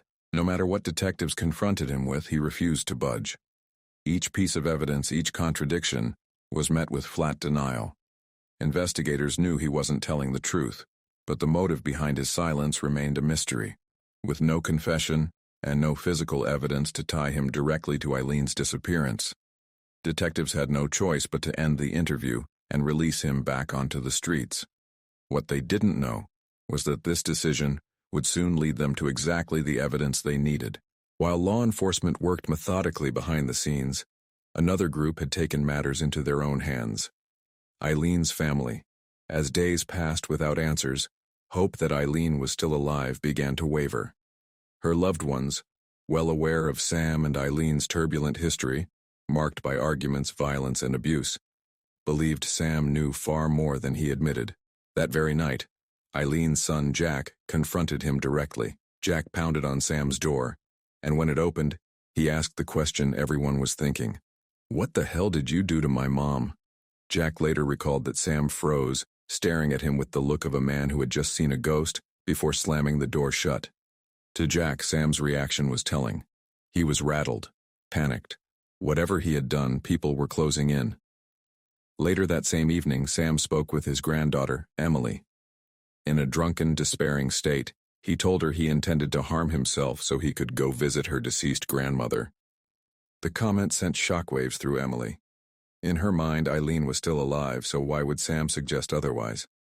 Alarmed, Emily dialed 911, reporting every word Sam had said. Not long after, police found him at a local bar, intoxicated and spiraling. Hi, sir. How are you? Good. Is this your vehicle? Yes. Hey, can I just talk to you real quick? Yeah.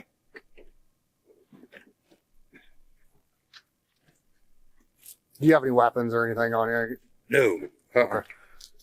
Hey, we were called to check your welfare. Okay, I think you talked to your granddaughter earlier, and she was concerned about you, some of the statements that you made to her. I'm here for you, man. Tell me what's going on. Why are you feeling the way you're feeling? My girlfriend, it was like a week ago, me and her broke up. She moved in with a guy, and apparently he raped her. What's his name? The only thing I know, he goes by Mike. Me and her broke up. She didn't have a place to go. She moved in with him. She told me Friday he tried to mess with her. So I called my son and see if he can move back in, because he kicked us out. So I called my son and see if he can move back in with her. And then I went to his house, got her stuff, took her to my son's. And then the next morning we went to work, and then she went right back to him. So I don't know. So what comments did you make to your granddaughter that would be concerning this evening? I just told her I'm going to go out and have a couple of drinks, and I love her. That's it. Okay, did you mention something about seeing Grandma tonight? What's that? Did you mention something about seeing Grandma tonight? No. I would like for you to talk to somebody tonight. I would like for you to talk to a medical professional. Okay, I don't want to have to drag you up to the hospital, but I most certainly will. I think based off of what the granddaughter has told us tonight, and kind of the... Oh, she call you? Yeah. Oh, shit. Yeah. Yeah, so... She was crying when we went and talked to her. I mean, she's... Oh, really? Yes. She was very emotional. Her best friend and aunt are currently at the apartment because of what you said. Wow. Based off of what they have told me tonight, I'm going to give you one of two options. You can go up willingly and talk to a medical professional tonight. Okay. Or I can take you up there and you'll stay there for 72 hours. Okay? I can't have my granddaughter come get me? No. Based off of what you've told us and what's going on in your life right now, Yeah. you need to talk to somebody. I don't think that we would be doing our due diligence to do our job to make sure that you're not going to hurt yourself based off of what's going on with you and your girlfriend. Right. Okay? You need to talk to somebody tonight. Okay? And so the best course of action is to go up to the hospital, your choice, to go to talk to somebody about it tonight. Sam's mental state was unraveling. Whatever had happened to Eileen, whether he was responsible or not, was clearly weighing heavily on him. Soon after his breakdown, he was placed in a psychiatric facility where he spent the next 2 days under observation and therapy. Meanwhile, detectives continued pressing forward with their investigation. They turned to the families of both Sam and Eileen, hoping to uncover new insight into the couple's volatile relationship. Justin Brammer, Sam's son, and Nicole Shipper, Eileen's daughter, were both interviewed. Each provided critical details. This is Detective Zach Milner. I just want to get as much history as you can tell me or talk to me about when it comes to your mom. What was their relationship like over there? Not a healthy one. Okay. What do you mean by that? He didn't like her drinking. He thought he could change her get her to stop drinking. I told him that he can't because she won't change for her kids. She's not going to change for a man. And he seemed to think that he could change her, so he kept trying with her. But there was things on his part and her part that were not healthy. They both had jealousy issues. He has a very short temper. Very short temper. Mm-hmm. And littlest things will set him off, and it's like ridiculous. When they were good, they were good. But when it was not, it was I was constantly in the middle of it because she's my mom and that's my boyfriend's dad. They were good when they weren't drinking, especially when she wasn't drinking. She'd bicker, she'd argue. They start arguing. It just escalate. Next day they were fine. They go to bed angry. Mm-hmm. Did you ever see it get physical? No, never seen it physical. He told me she grabbed him by her neck a couple times, but that was about it. Okay. Why would he grab her by the neck? No, she grabbed him by the neck. Oh, okay. According to Justin, the relationship between Sam and Eileen was far from stable, but violence was rarely one-sided. If arguments ever escalated, he claimed it was usually Eileen who lashed out physically. The week prior to last Monday, what was going on? They were separated. She called me before she went missing and telling me how she don't want to get back with him because she's tired of him throwing her out for little reasons. And she's sick of not being able to have a stable home because he just gets so mad at the smallest things and just kicks her out. Did Emily want her to go, or was it your dad that wanted him to go? Was it Sam? My dad. Okay. He'd take her back, he'd kick her back out, he'd bring her back, kick her back out. Told me you need to stop. I mean, you guys need to just separate. So separate ways. Sam's family painted a picture of a man trying repeatedly to distance himself from her, suggesting that Eileen was the more troubled partner. But this narrative only left detectives more perplexed. If Sam was the one attempting to move on, why was he unraveling so dramatically after Eileen's disappearance? His behavior simply didn't match the story his family told. 2 days later, Sam was released from the psychiatric facility. At first, it seemed like he might finally find some peace.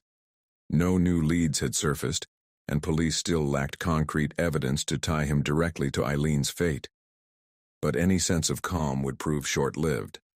On February 21st, the very day of his release, Sam went to a Walmart to restock on alcohol. As he prepared to leave, an off-duty officer recognized him and approached with questions about Eileen.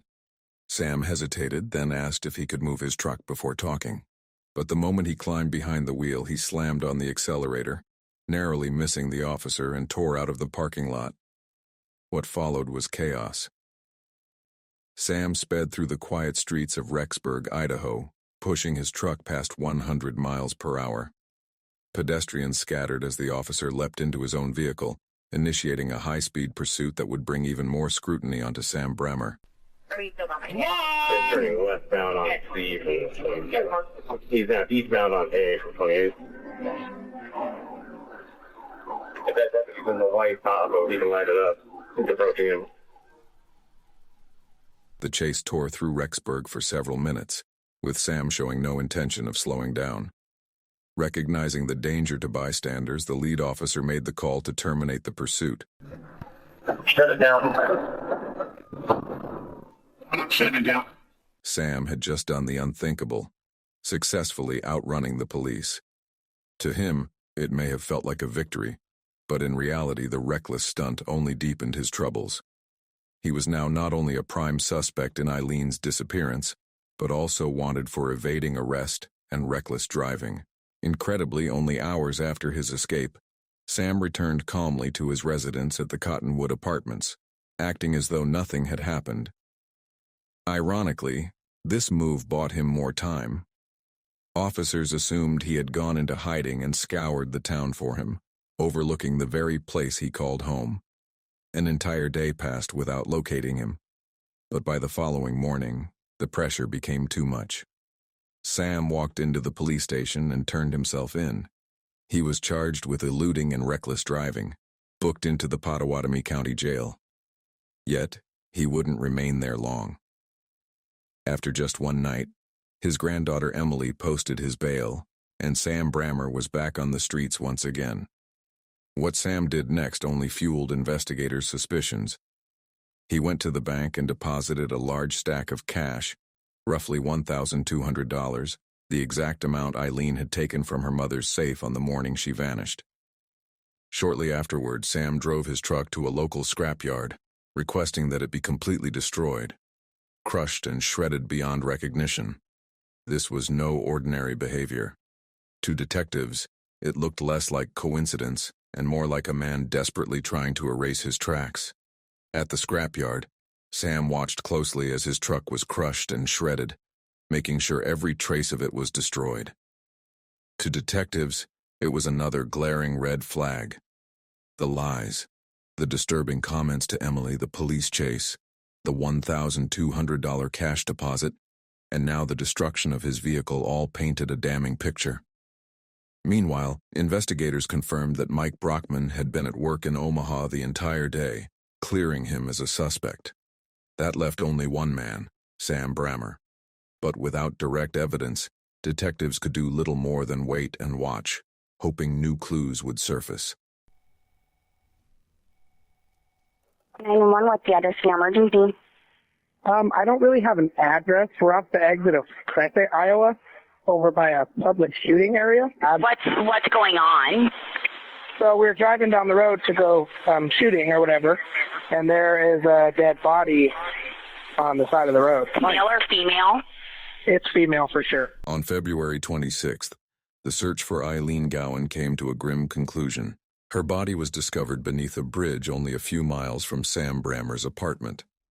Though badly decomposed, her clothing matched the outfit she was last seen wearing on the day of her disappearance.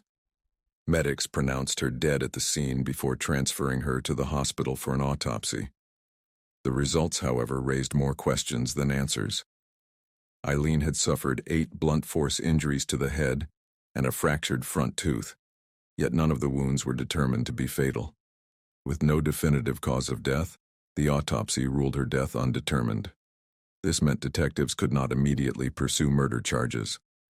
Still, the evidence amassed over weeks of investigation was enough to secure an arrest warrant. Sam Brammer was charged with abuse of a corpse, and for the 4th time that month, officers arrived at his apartment, this time determined to end the cat-and-mouse game once and for all. Hello. Morning. We're looking for your grandfather. Is he here? Okay, just 1 second. Just go. Sam, right? He goes by Sam. Okay. Is there anybody else in there? No, just him. He's sleeping. Okay. Has he got any guns or anything like that? Okay. Well, he's got a warrant, so we need to talk to him. Just let that officer in. I'll be right there.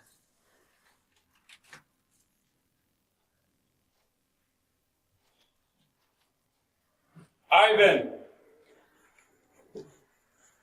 Step out here. Show us your hand. No. No. Hey. Okay. What? Come here. You got a warrant for your arrest. I'll let you smoke that if you just. Let me put it up. You don't have to. Just no. Oh, you can smoke it. All right. All right. Get my shoes? Yeah, we'll get them. You're not. Yeah. We'll get them.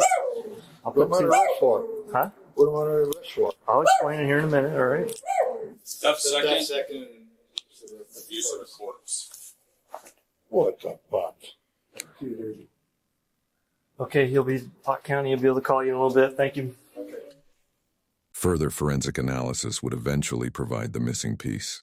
Pathologists discovered zipper-like impressions on Eileen's neck, consistent with strangulation.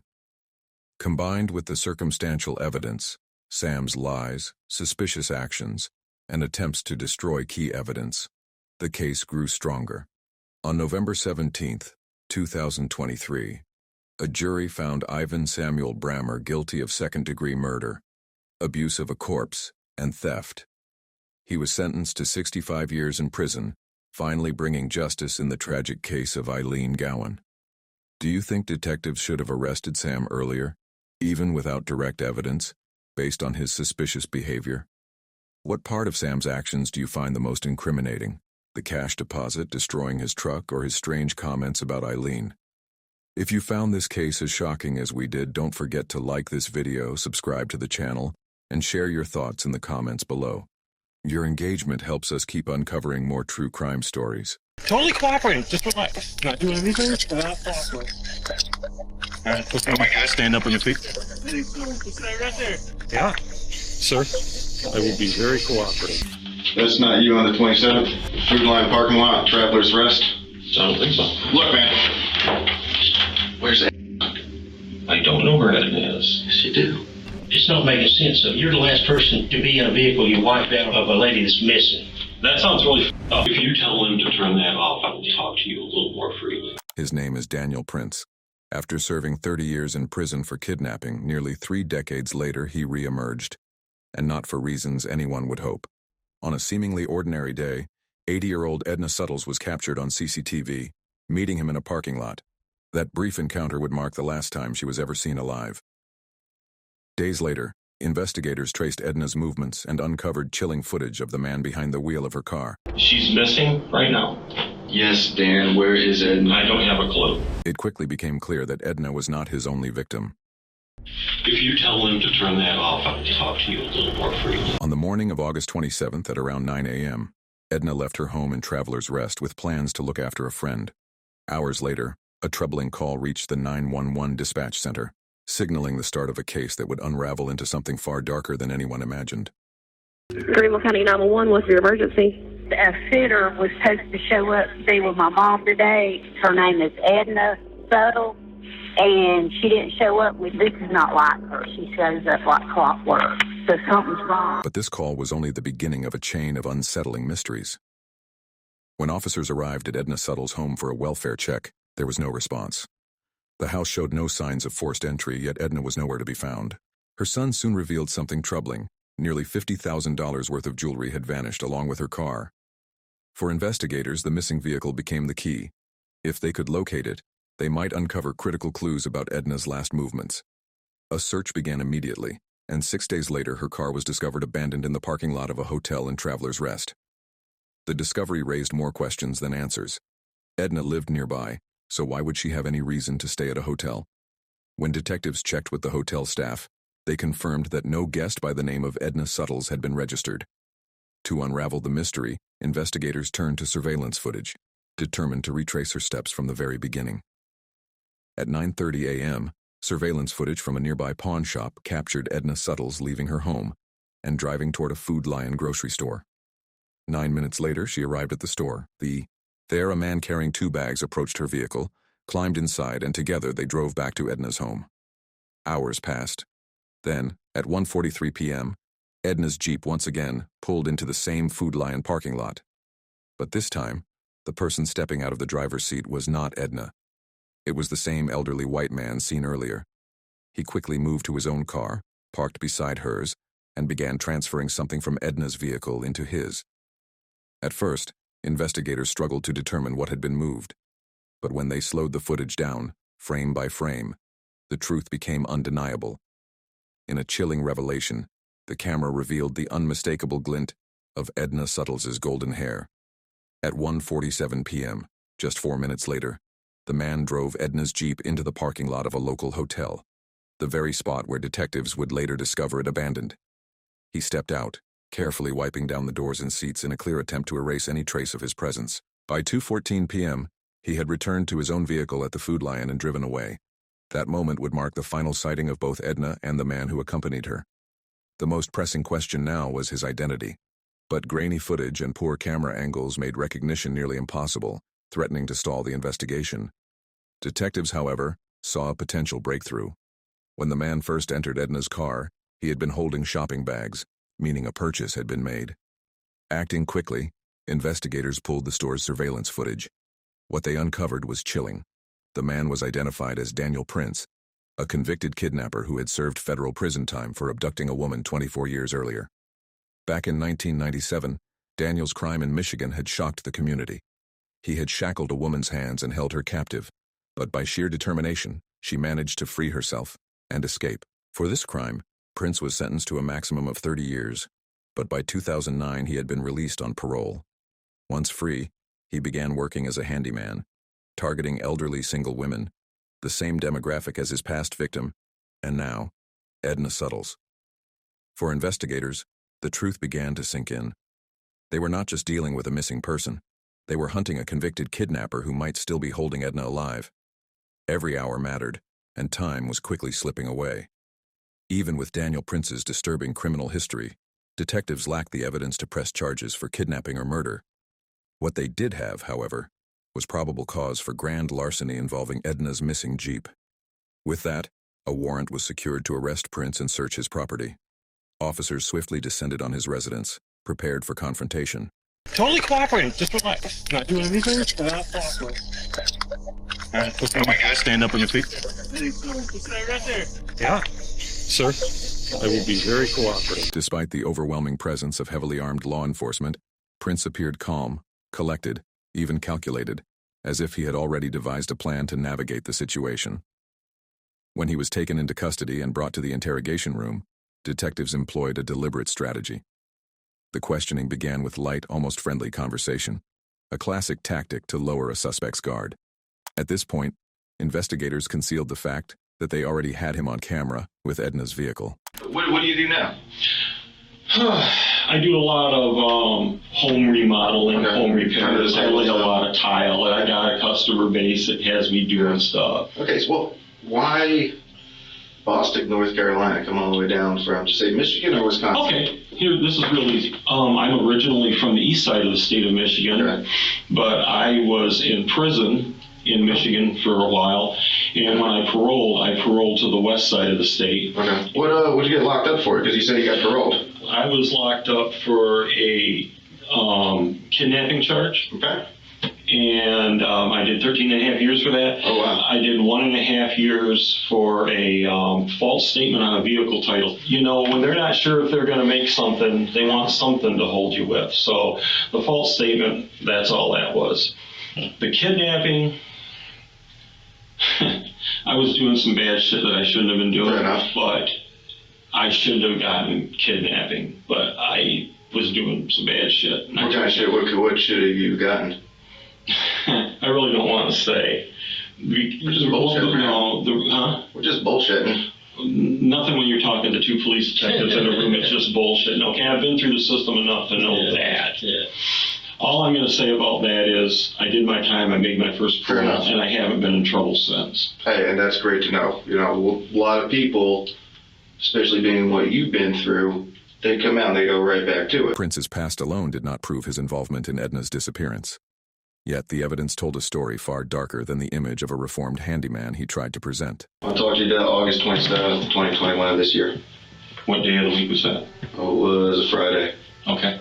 Okay, so specifically the 27th. Mm-hmm. What, 2 weeks ago? Do you remember where you were at? Not specifically. Where do you think you were at?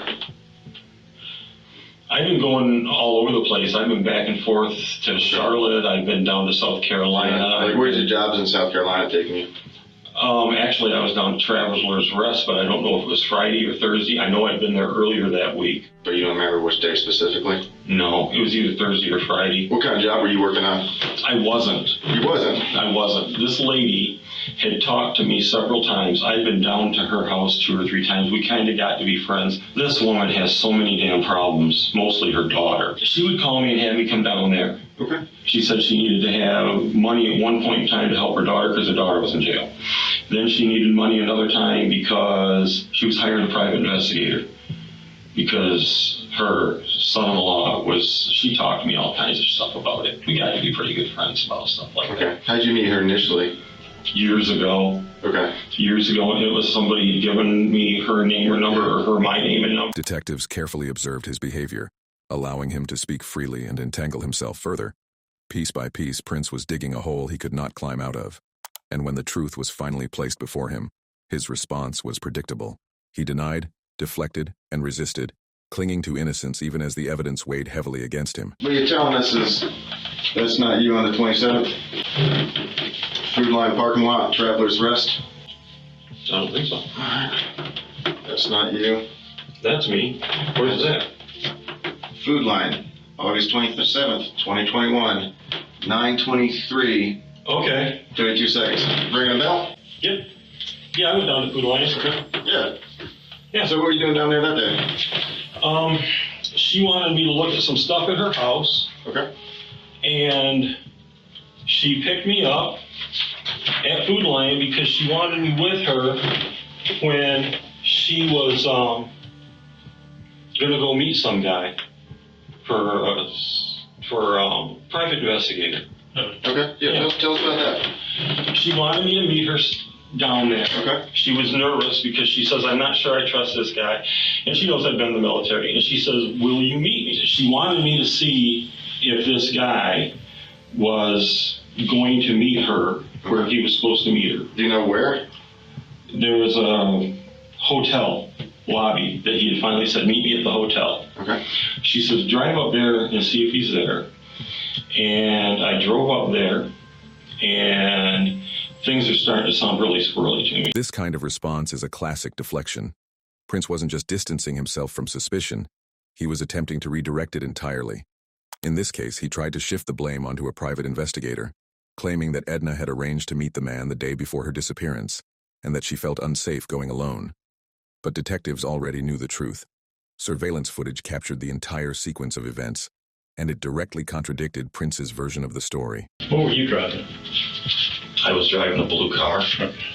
Your wife's car or your car? My wife's car. So that's y'all coming down 25, you and her together? It could be. Okay, because that's their car. That's about 13:45 on the 27th. Okay. So you're with her there? Yeah. Okay. I guess. Yeah. I'm not saying yeah. I'm just saying that could be her. Yeah, here's a different angle. But I mean, we've watched this car, right? Okay. Here's y'all in the hotel parking lot. Okay. Yeah. Oh look, there's y'all backing in. Yeah. And a couple of different copies of it. Backing in. Yeah. Oh look, you get out. Nobody else gets out. I told you that. You're walking around the car. Yeah. You wiped the entire car down. Because I was worried. You were worried. There's you walking across the parking lot in front of Little Caesars. Mm-hmm. And there's you getting back into your car and driving away. Oh, she's with me. Look, man, you are a good dude. I honestly do believe that you screwed up years and years ago. As the questioning continued, Prince appeared visibly shaken when confronted with photographic evidence. The images left little room for doubt, yet he persisted in weaving lies in a desperate attempt to talk his way out of the mounting case against him. Meanwhile, investigators had uncovered something even more troubling: mud packed into the wheels of Prince's vehicle, a sign that he had driven off-road. To detectives, this raised the chilling possibility that he had either killed Edna or disposed of her body somewhere remote. This was the turning point. Prince's carefully constructed narrative began to unravel. You're not a bad guy, right? Nobody is saying that you're some evil, twisted dude. Mm-hmm. Okay? We need to know where it is. We've processed the car. We found the dirt. Where did you go off-road? Where did you leave? Oh, I can tell you exactly where she and I had gone off-road, please. When we were going from 25 south, there was, off to the right, there was a truck with a trailer and another vehicle there that had a for sale sign on it. And it looked like an older truck. And I needed a work truck. And I went ahead and I pulled in and with her, and then we pulled out. And it was right there on 25. Even when surrounded by overwhelming evidence, he clung to denial, trying to take control of the conversation. But his composure was slipping. Where's right now? Her family is desperately looking for her. She's missing right now. Yes, Dan, where is Ed? I don't have a clue. I dropped her off at her house. Dan, please listen. You did not drop her off at her house. We have followed that car the entire day up and down 25. Mm-hmm. There's a number of minutes that are unaccounted for that are not by her house. Which car? Mine or hers? Dan, stop playing games. You know what we're When I talking got, about. okay, I can help you here. Okay. You gotta give me a second. You gotta let me answer the questions when they're asked. When I dropped her vehicle off looking for the guy, she said she wanted me to take her and drive around in my vehicle. So I left her vehicle. I went down to Food Lion and she was in my vehicle with me. And I dropped her off at home. And we watched the video. She is not. The car sits there. It sits there, man. No, not in her car. Never. My car. We watched I you dropped go her back off to in Food my Lane. car. You did not drop anyone off, man. I picked her back up. She sat in my car at Food Lane, and I went back and got her. No, you did not. Detectives recognized the cracks in his story and pressed harder, calling out every inconsistency and exposing every lie. I don't know where it is. Yes, you do. No, I don't. Damn. Let's go back to why you wiped the car down. What you said you were worried about what?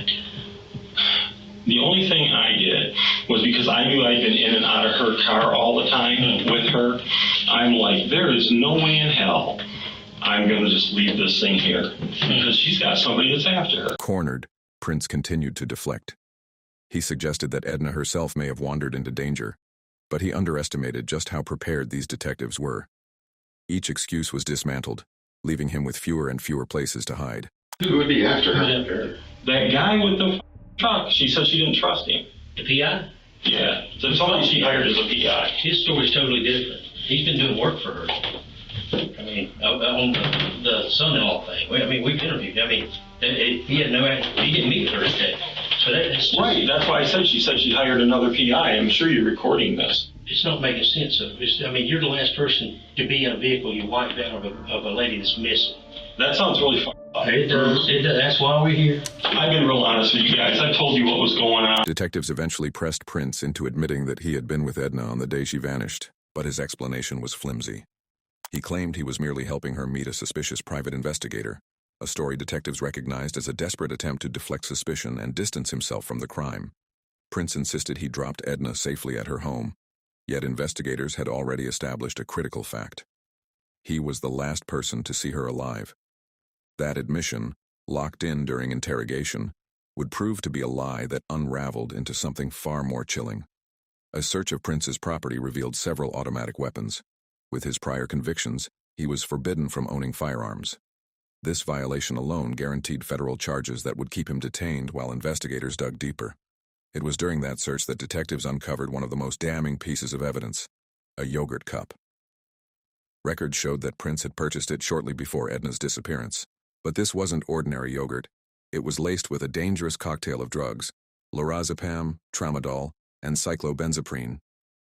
Together, these substances can depress the central nervous system, slowing neurological functions to the point of near paralysis. In other words, Edna had been sedated. Just as cameras captured her in the parking lot, slumped inside Prince's car, she was already under the influence of the drugs he had given her. From that moment on, she was powerless to resist. The yogurt wasn't just a snack. It was the tool Prince used to lead her helplessly to her death at the hands of a sadistic killer. As the walls closed in, Prince began to realize he was cornered. With nowhere left to run, detectives brought him back in for further questioning. This time, the facade cracked. Prince made a chilling full confession, admitting not just to Edna's murder, but to 3 others: Dolores Sellers, her daughter Nancy Rigo, and Lee Goodman. Dolores Sellers was the first victim. Prince claimed he had euthanized her at the request of her daughter Nancy. But when Nancy began to have second thoughts and considered going to the police, she sealed her own fate. She became his second victim. What followed was even more disturbing. For years, Prince collected Nancy's Social Security checks, having secured her power of attorney before killing her. When investigators searched his property, they uncovered Nancy's documents dating back to 2017, years after her disappearance. Prince had even gone so far as to impersonate Nancy, sending emails and messages to her family to convince them she was still alive.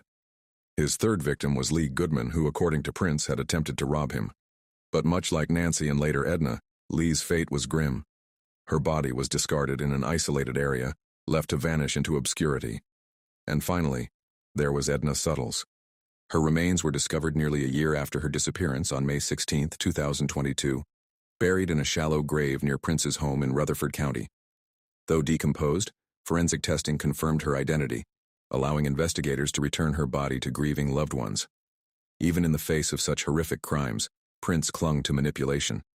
Rather than showing remorse, he sought to leverage his confessions, bargaining for whatever advantage he could wrestle from the justice system. There was quite a lot of stuff found in your B house.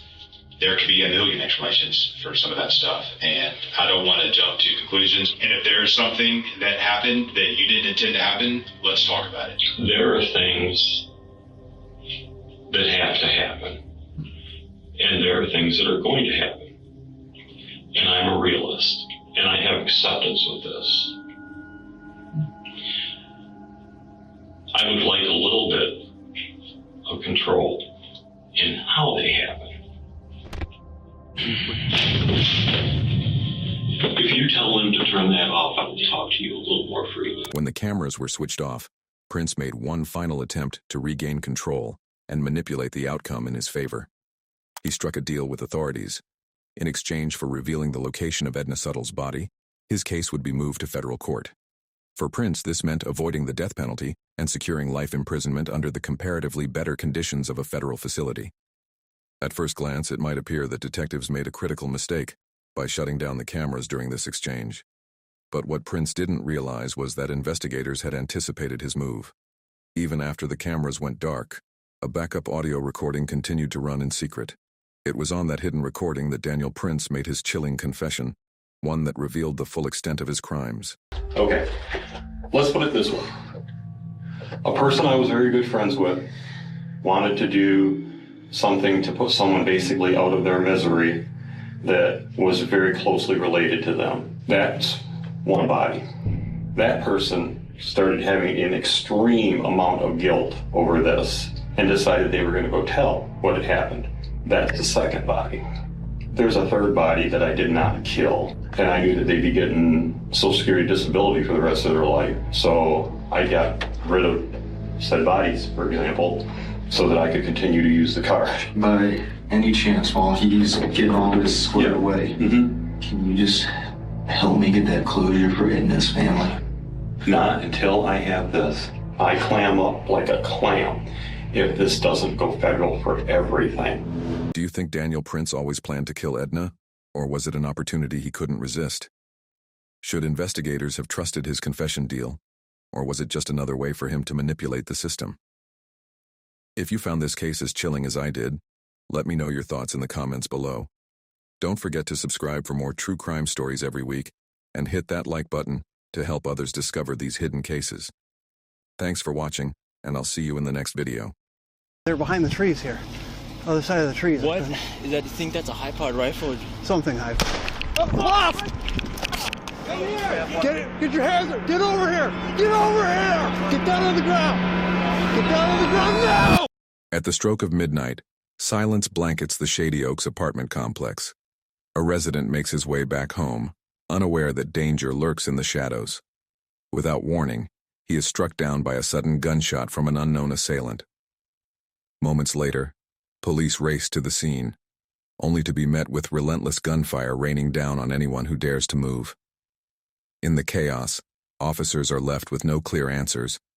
Able to get, they were thinking maybe like second floor, but now Chris is saying there's movement on 7th, but there's movement all over. No certainty about how many shooters are involved, or where the next bullet will come from. All the while, dozens of innocent lives hang in the balance, each second pushing the night closer to catastrophe. At 2:17 a.m. on Sunday, November 29th, 2020, a call comes in reporting gunfire near the Shady Oaks apartment complex. Just 3 minutes later, at 2:20 a.m., Officer Cody Needham arrives to investigate the disturbance. Unaware of the danger ahead, he drives directly into an ambush carefully staged by the gunman.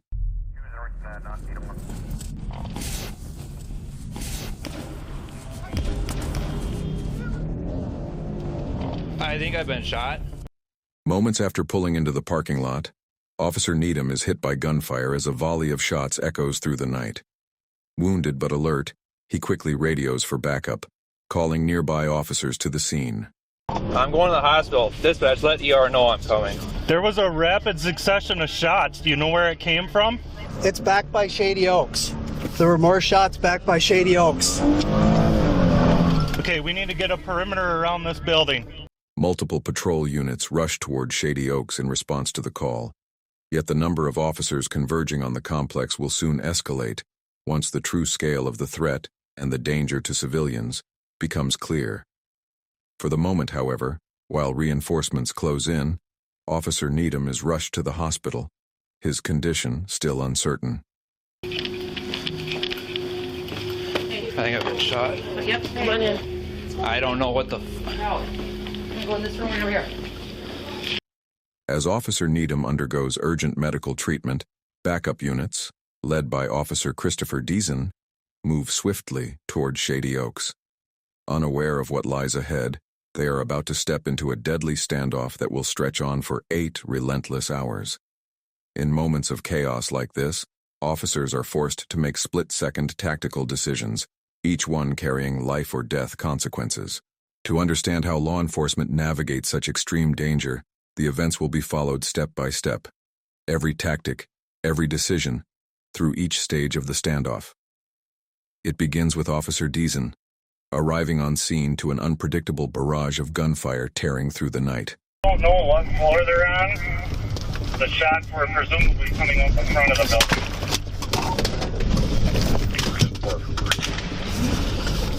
building. More shots being fired right now.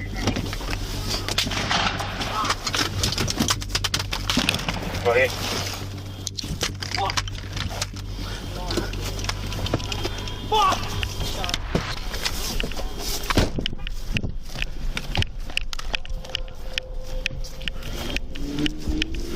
You being shot at? You okay? Just calm down. Calm down. I only have a pencil. I didn't get hit. Phone calls. What? Is that your car? Mine over there? Yeah. No. Officer Deason and the first wave of responders take cover behind a water pump house on the west side of the complex, using it as a shield against the incoming fire. But an even greater concern weighs heavily. Many civilians remain unaware of the danger, fully exposed as shots continue to ring out. Each bullet could claim another innocent life. With dozens at risk, Officers Rasmussen and Tim Harvis arrive to reinforce the position. From the west side of the complex, they join Deason, scanning the area and working to pinpoint the source of the relentless gunfire.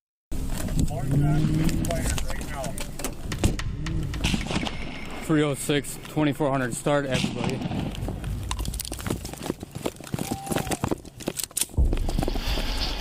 soon as I got around the corner out here, he started shooting at me.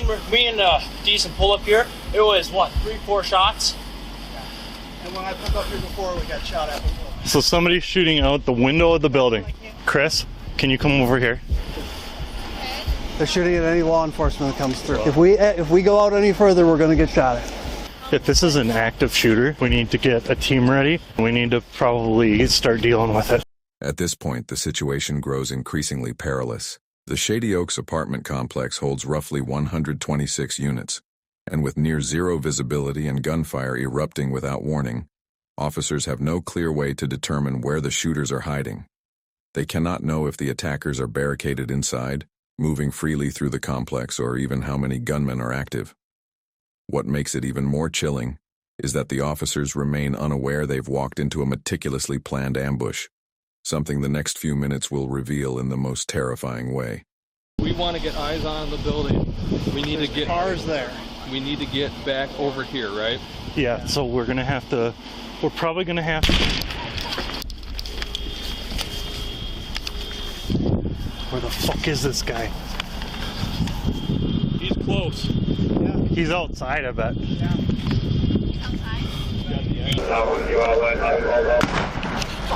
Okay. He's running across! You see him? Yeah, watch it. He's running. Where? Where is he running to? North or south? He ran that way, he ran that direction. Running south. I don't know if he got shot at or what, but someone just ran across the back lot. He's running. Towards the back lot to the south. I don't know if it was him or someone that got shot at. Someone running. Correct, they ran out here in that direction. Did you not see a photo? No, they're behind the trees here. Other side of the trees. What? Is that, you think that's a high-powered rifle? Or... Something high. Up left! Just calm down. Do not bowl me over. There's Shot at this house. It's coming from the front of the building. It impacted the road on the middle of 4th. One of the gunshots echoing through the complex had just been fired at a resident who unknowingly stepped outside, unaware of the unfolding danger. The man was struck before he managed to flee for safety. As the threat escalates, with officers still uncertain how many shooters they face or where the next round of gunfire will come from, their focus narrows to 2 urgent priorities. The first priority is clear: identify and neutralize the source of the gunfire. The second is just as critical: secure the perimeter and evacuate civilians, both inside and outside the complex, before more lives are lost. But a major complication stands in the way. Officers have no key to access the building from any side, leaving them unable to reach residents directly. To push forward, Officers Deason and Harvez begin formulating a tactical plan. One unit stays back, using controlled bursts of fire to draw out the attackers and determine both their positions and how many are involved. At the same time, another team begins a cautious sweep around the outer edge of the complex, focused on pulling residents out of areas left exposed to danger.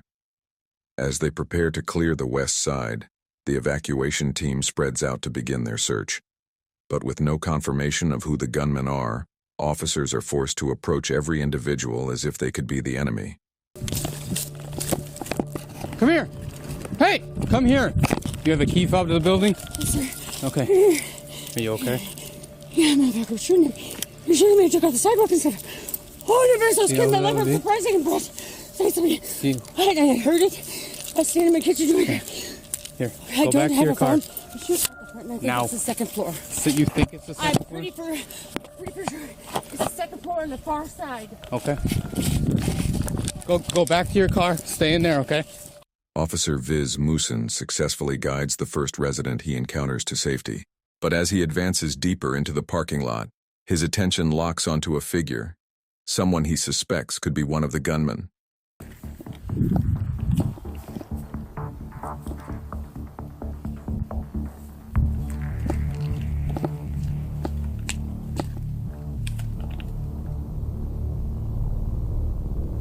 Stop! Right now! Stop! Turn around! Drop to your knees. I got a guy that just walked out. He's in the parking lot. I got him at gunpoint. I need somebody around here. Stay where you're at right now.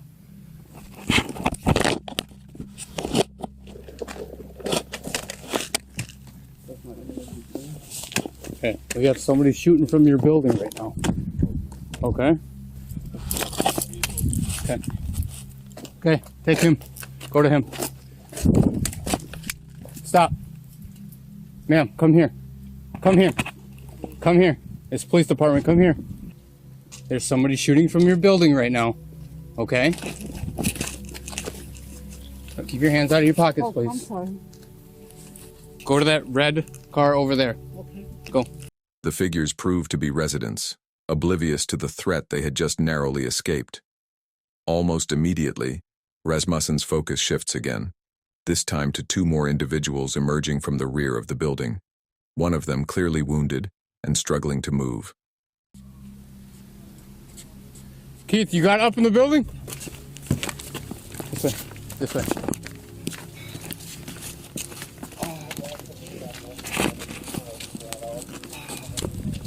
Okay, come on. Come on.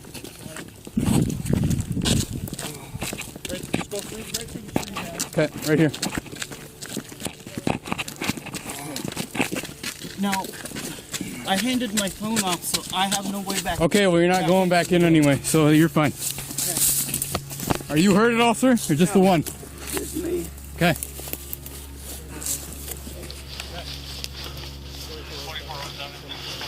I'm right here. Okay. That light pole right there. The light pole? Okay. What kind of injury do you have? It's a gunshot. Okay. Who shot you? I don't know. I come out that door we just came out of, was facing that way, and that's when I got shot. Okay. Come right over here, sir. Just hop right into the back seat on that side. Among the civilians reached by police is Daniel Thorpe, a Shady Oaks resident, identified as the same man who had earlier fled after being struck by gunfire. He now becomes the second confirmed victim, following Officer Cody Needham. Tragically, as the night wears on, these will not be the only lives caught in the crossfire.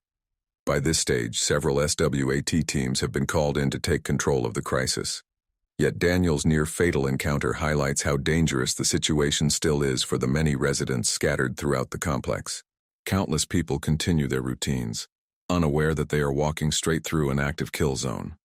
Amid the chaos, Officer Rasmussen secures vital information from a woman he meets outside the building, details that could shape the next steps in the response. The woman tells officers the gunfire seems to be coming from an apartment at the front of the building, likely on the second floor. More critically, she passes a key to Officer Rasmussen that will allow access to the interior. With dozens of lives still in peril, police must quickly craft a plan to enter the building and evacuate residents before the shooters can change positions, or worse, begin targeting apartments one by one. Any misstep at this stage could bring devastating consequences. To prepare for what comes next, Officer Tim Harvis shifts his position to a nearby lot by the Giant Wash Skyline Express, southeast of the complex. From there, he connects with command staff, stands by for the arrival of specialized SWAT units, and helps map out the strategy that will guide the unfolding operation. We haven't been able to get... They were thinking maybe like second floor, but now Chris is saying there's movement on 7th, but there's movement all over if you watch those windows. Nobody's identified where or who. Once I get more SWAT bodies in, I'm going to start forming up some perimeter teams to take over on perimeter. I'm going to get snipers put up on the east side. Yes, yeah. So that they can kind of get all the shots have been coming from the front of the building. At this point, authorities are working with valuable yet contradictory leads about where the shooters are positioned. Several witnesses point to activity in the front-facing apartments on the building's second level. Meanwhile, Deason's team reports suspicious movement many floors above, possibly up near the 7th story. Those mixed reports keep the response volatile and unpredictable. To regain control, specialized SWAT units from multiple agencies are racing to the scene to seal off the perimeter, place precision marksmen, and prepare to enter the building to extract residents who remain trapped inside. Meanwhile, Officer Christopher Deason and his team maintain a vital position on the west end of the complex. From there, they continue sweeping their sights across the building, working to identify how many gunmen are involved and where exactly the gunfire is coming from. Shots fired, shots fired. Well, it was about 10 minutes. Yep.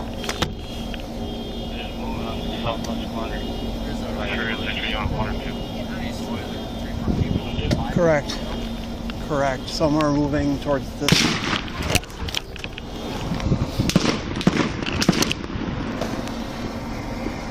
That did hit across the street, right across the street from me. It sounded like birdshot. As Deason's team holds their ground on the west side, a serious weakness in the perimeter becomes evident.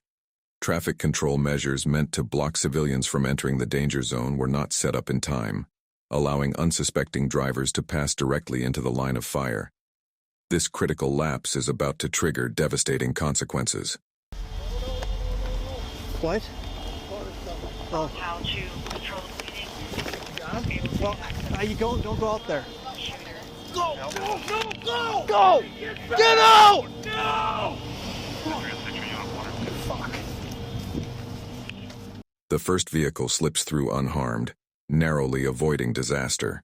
But only minutes later, another set of headlights emerges in the distance, this time moving straight toward the heart of the gunfire. In shortly and around the train. Three. Shots fired, shots fired. 3 shots. Copy, shots fired. No. Okay. That was 3 shots, so. Correct. Another 5-10 minutes. Maybe. They're not aiming directly at us. Vehicle coming north. Vehicle? Yep. Vehicle Vehicle coming northbound on 4th. Officers soon recognize that the burst of gunfire isn't aimed at them at all. It's targeting a civilian vehicle driving past the front of Shady Oaks. Despite being struck, the driver presses forward before finally coming to a stop on the west side of the complex. Still trapped inside the active kill zone, but near the officer's position. Moments later, the air is pierced by the driver's harrowing screams. Get over here! Well, we might have somebody that actually just got you. Oh shit. She has been hit. I know, come on. Let's go. Fucker, I should have known. Do you have a tourniquet on you? Yeah. Okay. I think it's just through and through. Shine your light. How's my girlfriend? Yeah, we can't get up there right now. We cannot get up there right now. The driver is found with a gunshot wound to the leg, bleeding heavily. Officers move quickly, applying a tourniquet to stem the flow and keep him stable until transport to the hospital is possible. But there is no time to rest. Another crisis emerges as more civilians and residents unknowingly wander close to the danger zone, unaware of the gunfire erupting around them. Then, a chilling sight catches Officer Deese's attention. A lone bicyclist pedaling straight through the kill zone, heading directly toward the officer's position. The guy is leaving on a bike right now. You can stop that guy on the bike. Get your hands up! Get over here! Get over here! Get down on the ground! Get down on the ground now! I am. What the fuck? We got people shooting out of that building at us. Shit. We don't know if it's you yet. No, sir. We don't know that yet. Okay. We got him proned out right here. We're checking him. I didn't hear no gunshots. Are you kidding? You guys scared the fuck out of me. How do you think we feel? Well, I didn't know there was people shooting each other. What's happening over there? Get him to crawl over here. What's happening over there? Get over here. Okay, crawl. Crawl over here. Come up by the building here where you're safe. All right, put your hands down again. We just had somebody get shot out in the street from here. You have anything on you? No, sir. Can you take the bags gotta off see me, this. please, so you can look at? You can search me if you take the bags off. This bag just has a hammer and some tools. Okay, it's not him, obviously. Stay down. Okay, it's obviously not him. Okay, why don't you come up here, sir? Come up by the building where you're safe. Okay, now you hear what we're dealing with? Fortunately, officers quickly confirm the bicyclist poses no threat and manage to pull him to safety before any harm is done. Moments later, police units complete the roadblocks around the complex, at last sealing off the danger zone and preventing more civilians from stumbling into the line of fire. With no visible targets, the gunfire suddenly ceases. The silence offers officers a fleeting chance to regroup and reassess their positions as they await the arrival of SWAT, unaware that the night's most violent escalation still lies ahead. It's gone quiet because he just hasn't had anything to shoot at. Yeah, possibly. Keep them at a staging point, Keith. We have an armored vehicle on scene here. We'll be sending over, I believe. Around 4 a.m., armored SWAT vehicles roll up on the far side of the complex, signaling a pivotal shift in the standoff. For the first time that night, officers now have the tactical strength and resources needed to press forward and move closer to bringing the gunman under control. 4 individuals here now, 313. We need to get them out of here. You want to jump in with him? Yeah. All right, we're coming. Thanks for coming.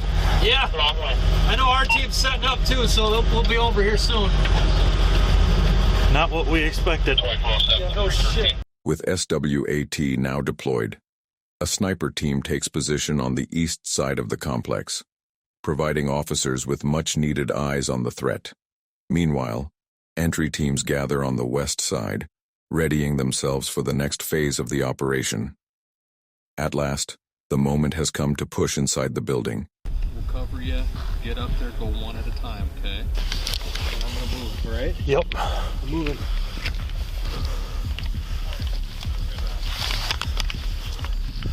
.306. We're by the dumpster where you were. What's your 20? It's gonna keep getting fixed. Go.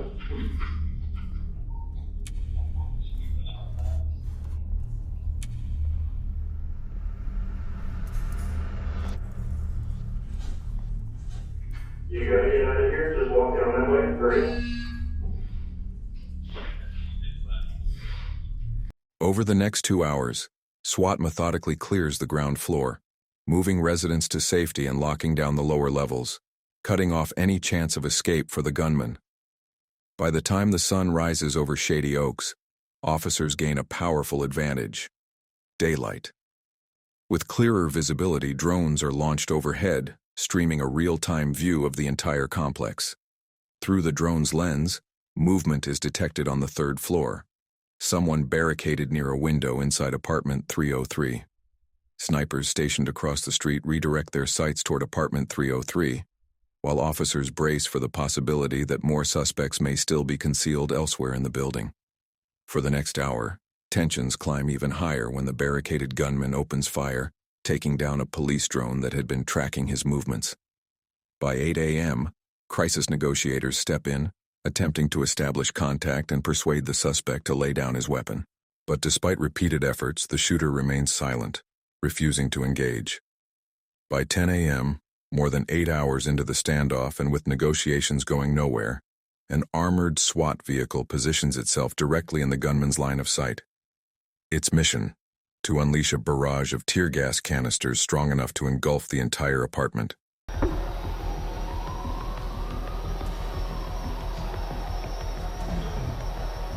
Within moments of the gas flooding the unit, movement stirs at the window. For the first time, officers catch a glimpse of the suspect's face. A young man, barely out of his teenage years, armed and prepared to fire.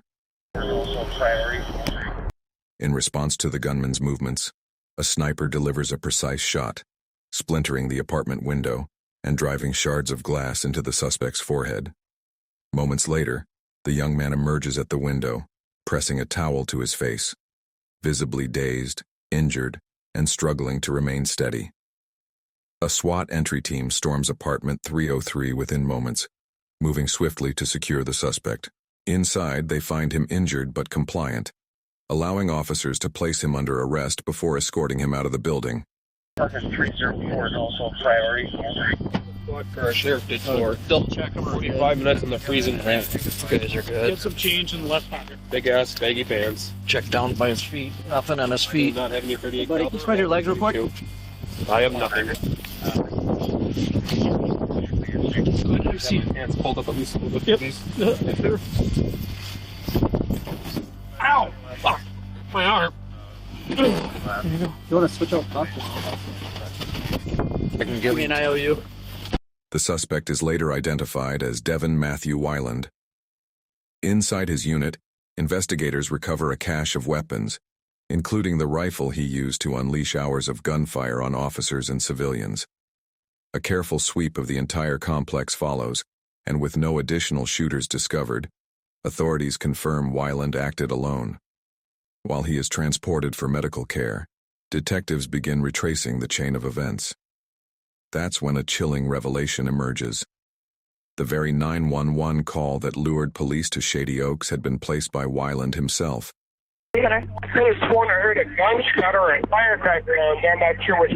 It doesn't take long for investigators to conclude that the 911 call was a deliberate trap, designed to draw officers directly into the gunman's sights. The precision of the ambush raises unsettling questions. Could Devin have been part of a larger plot? Was he connected to extremist networks or preparing for further acts of violence? With those fears in mind, detectives waste no time. The moment he is cleared by doctors, Devin is taken straight into an interrogation room, where investigators press urgently for answers about his true intentions and whether more attacks were in motion. Hey, Devin. Hello. How are you? I've been better. Yeah, it looks like it. Feeling okay, though? Is that okay if we visit? Yeah. Okay. Now, let's back up to the day before the incident and just talk to us about your day and kind of what's going on. Everything seemed all right. Everything seemed fine. But, Okay. These ex-friends of mine, they wanted to hang out with me, and it was gonna be his girlfriend's birthday, the 21st birthday, so they wanted to party and drink. Well, I do like political discussion. I like to see people's views and ask them why they think of that, so I can respect them deeper and Like view them. political stuff? Yep. Okay. But it just turns out that they're ex-tweakers, and I think one guy was tweaking there. This guy's name was Seth something. And they're all like they're saying I'm getting in their face and screaming at them. I'm partially deaf from working in machinery. I said, I'm sorry, I'll get down on my hands and knees, I'll show you I'm not being violent. And this woman was saying, get on my man's face and whatnot. I'm like, I'm not in your man's face. I'm just saying, this is how I view about the situation, because how can I respect you? You've been nothing but nice to me, and so she has until this point on. And Judd said, get out of his face. I said, I'm not in your face. He pushed me. He was trying to fight me, so I fought him, and Jordan got on me, and he tried fighting me, and he claimed he was trying to make sure there would be no fight to happen, but that was the last straw. And for some reason, I felt like because no one would believe my side of the story, I had my firearms out and ready to use, just in case anything did happen, which I didn't want it to, but I had an accidental discharge in my Mosin-Nagant rifle and had one bullet for it. I'm not Which sure. kind of rifle was it? Mosin-Nagant. Okay. It was a mental slip-up. I haven't been employed in a year. And my grandfather died 3 years ago. I just wanted it to end. I didn't want to ever shoot a cop. That's why I surrendered. Were you aiming at anything throughout Just the 75 cars. rounds? Just the cars, trying to get the cops to come so they'd shoot me. I didn't want to shoot the cops. I didn't want to shoot anybody else. I just wanted to shoot the cars so that they would shoot me. But And is that from alcohol, or I were couldn't. you- I couldn't myself. It's against my own views. I would have to have somebody else me theoretically. So that's where that idea. I know it sounds really fucked up. I wanted to live. I tried telling myself this and that, but under last night's situation or ordeal, it just got too much to me, too fast. So, do you remember what exactly you told the dispatcher when you called in? It sounded like there was a gunshot or fireworks or some type of discharge, like some type of fire shot. So if you said the word fireworks, would you mean fireworks from a gun or actually fireworks? I don't know. Did I say fireworks? Or are you getting Well, you this might from? have. You I might don't have know if said I did. fireworks. I don't know if I did.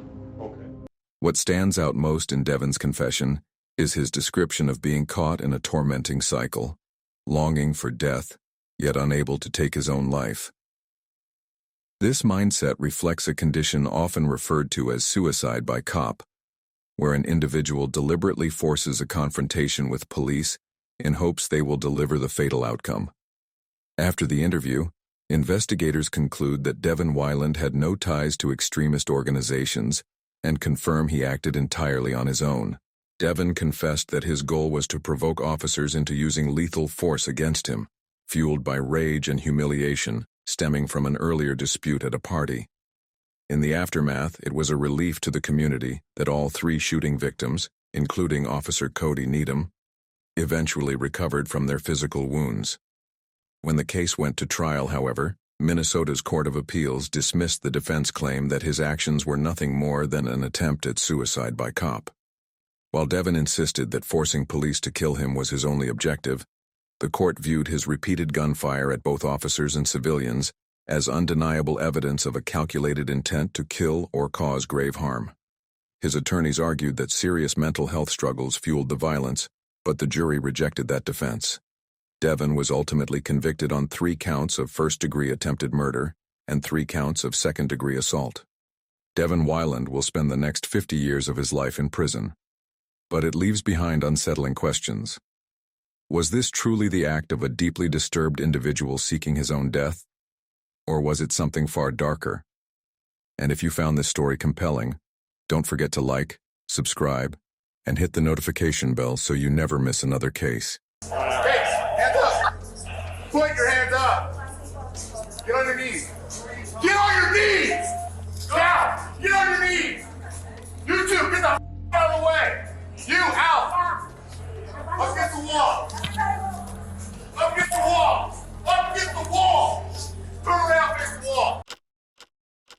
At 2 a.m. on March 25, 2023, 35-year-old Edgar Delgado walked into the Hard Rock Casino, where he met 32-year-old Omar Garcia. The two spent the next 6 hours drinking, laughing, and enjoying each other's company. But by 8 a.m., the atmosphere shifted. Tension escalated into an argument, and Delgado's behavior grew increasingly hostile. Witnesses recalled him repeatedly grabbing Garcia and even brandishing a pistol, pressing it to Garcia's head more than once. Garcia, desperate to defuse the situation, resisted physically at first but soon realized the danger he was in. When Delgado seized him by the neck and whispered something chilling in his ear, Garcia tried to disengage, clearly understanding the fight was no longer worth his life. But before he could retreat, Delgado drew his weapon once more. A single gunshot shattered the morning calm. The bullet struck Garcia in the temple, leaving him with little chance of survival. Panic erupted inside the casino as patrons screamed and scrambled for safety. Staff and guests rushed to call emergency services, and within minutes, a massive law enforcement response was underway. More than 100 officers from multiple departments converged on the Hard Rock Casino and Hotel, as the chaotic scene gave way to a coordinated manhunt for the shooter. Okay, well, let's go. We gotta go to the south stairwell. Let's go, Code. 2 or 3, we're heading to the south stairwell now. South stairwell. When officers arrived, they were met with chaos and uncertainty. The only confirmed detail was that a man lay dead in front of the bar. Beyond that, almost nothing was known, neither the shooter's location nor his identity. And inside the sprawling Hard Rock Casino, with more than 670 rooms and countless corridors, the gunman could have been hiding anywhere. I'm 23, 201 and 203.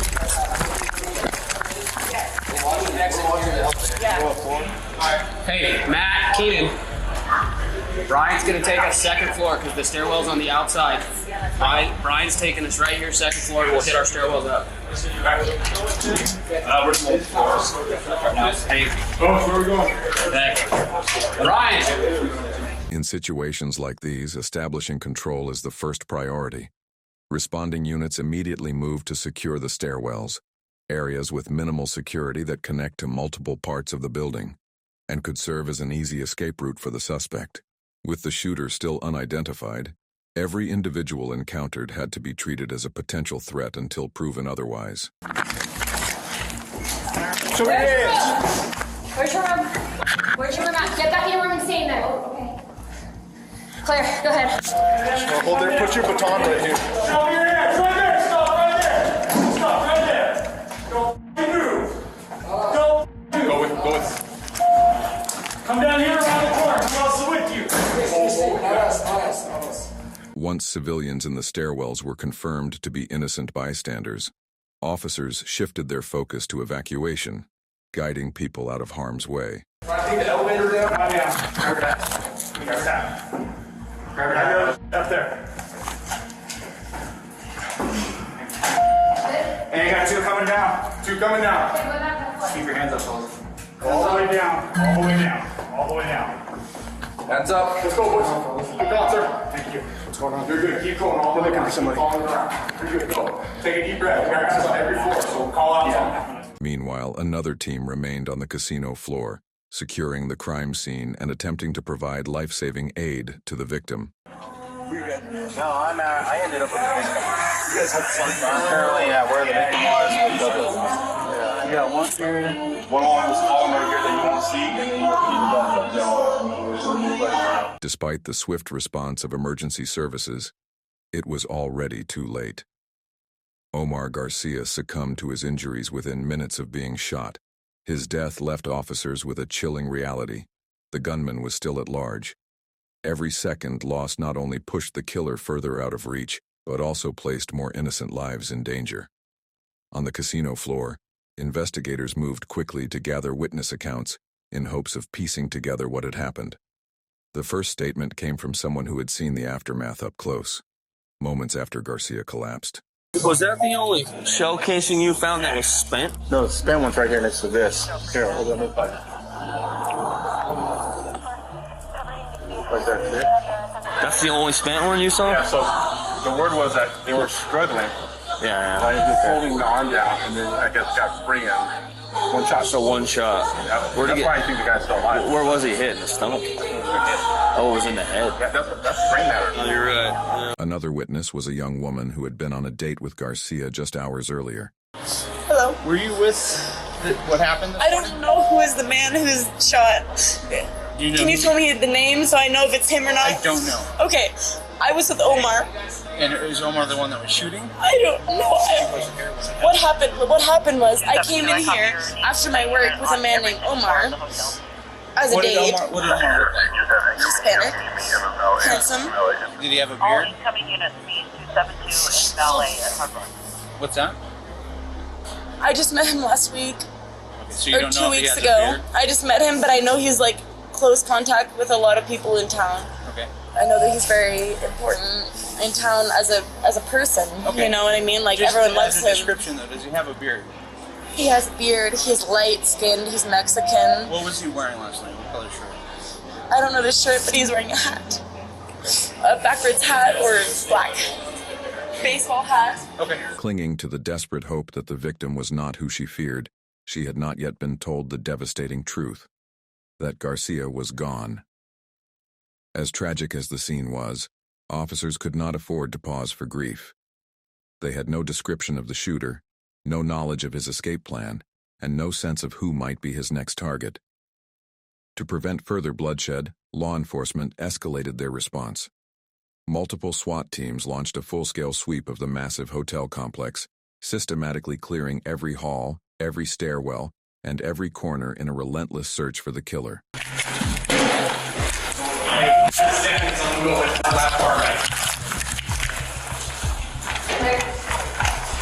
Okay, I'll hold. Keep pushing. Take a deep breath, Ellis. Yep. Good job. 202, we will be on floor 9.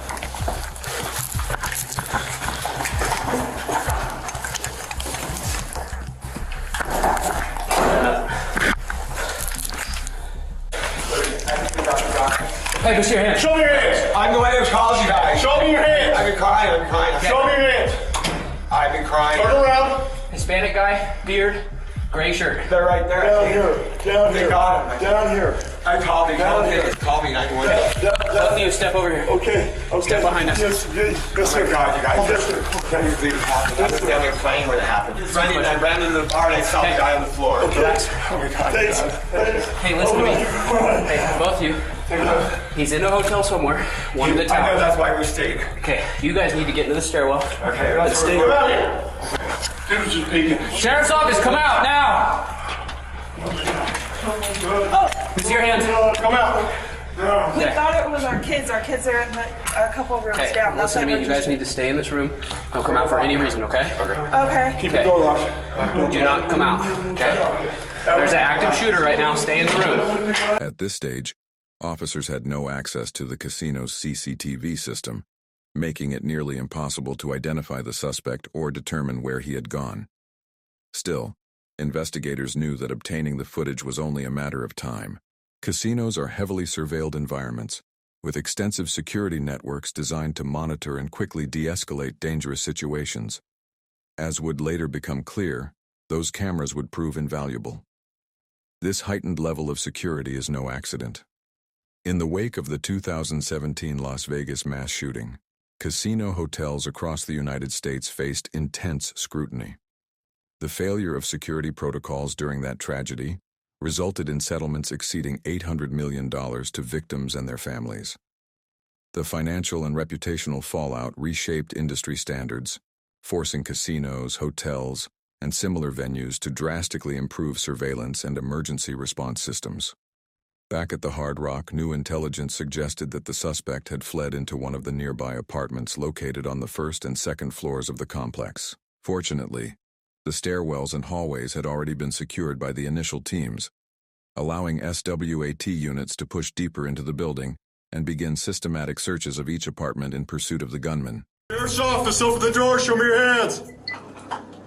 Keep your hands up.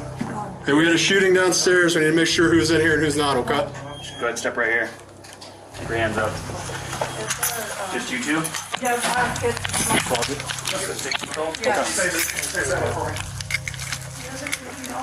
Yes, you need to stay inside, okay? Clear.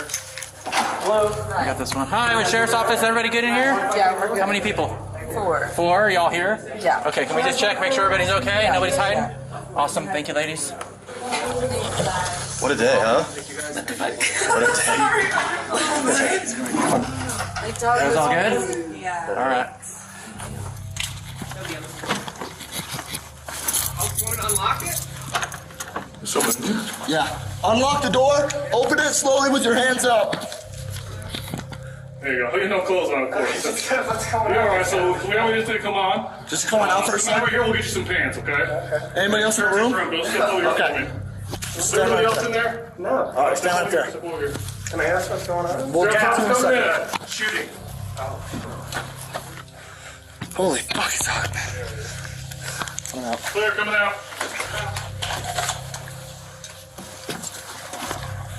Am I okay to check out? Just go in the room and hang tight. Ordinarily, the Fourth Amendment protects citizens from warrantless searches. But this was no ordinary situation. Under U.S. law, exigent circumstances allow officers to act without a warrant when lives are in immediate danger, when critical evidence may be destroyed, or when a suspect is on the verge of escape. An active shooter inside a massive casino complex falls squarely into this category. Even with this authority, time was slipping away. Only 2 of the 5 apartments on the floor had been cleared, and the gunman could still be hiding in any one of them. Sheriff's office. Open the door. Let me see your hands. Anyone else in there with you? No, just you? Great. Is anybody hurting here? No. No? Okay, cool. We got walk. Just go and stay in your room. Walk there. Oh, here. Hold on. Sorry. We just gotta make sure there's We just gotta make sure. nobody hurting here.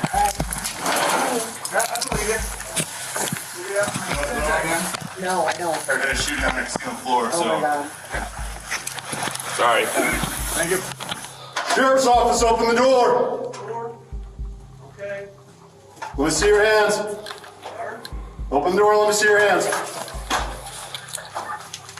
Thank you, open the door. Oh, shit. Who else is inside? My son. All right. Clear. We had a shooting incident at the hotel. Can you make sure there's no suspects in there, okay? Keep your hands up. You guys all right? Yeah, we're fine. How many are in here? Just 2 of you? Just me and my son, yes, sir. Okay, everybody's accounted for? Yes, sir. Good. Move it. Despite the overwhelming manpower, SWAT teams found themselves struggling to locate their target. Then, as they approached the final apartment, they came face to face with an individual who could very well have been the suspect. Sir, open the door. What's up? Sheriff's office, open the door. We're finishing this way. Open the door. I'm gonna break the door down and come in. Okay? We're having a shooting. We're checking for people, so please open the door. There's me and my son. My son's in the shower right now. Okay, open the door. You're not going in the shower. I understand that. Open the door, please. What do you want to do? We're searching to make sure everyone is okay. Is that on? Okay. Yes. Did you just turn it on? Yes. Off or on? It's on. It's on. So I need you to open the door, sir. But if you're coming in with SWAT gear, like, I've been sleeping. I just Okay, woke up. my gun is down and it's holstered, okay? I just need you to open the door so I can talk to you here and make sure everyone's okay that's inside the room, okay? We had an active shooter on the casino floor. Everyone's okay in here. Okay, I need you to open the door so we can make sure. Are you looking for somebody? Sir, I'm really trying not to make it difficult. I'm not trying to make it difficult. You are making it difficult. All I need is you to open the door. You're not going to break down that door. I'm not going to break down the door. I just need you to open this door. You're not going in there when he's naked in the shower. I'm not going in the shower. I just need you to open this door. Then why do you need to open this door?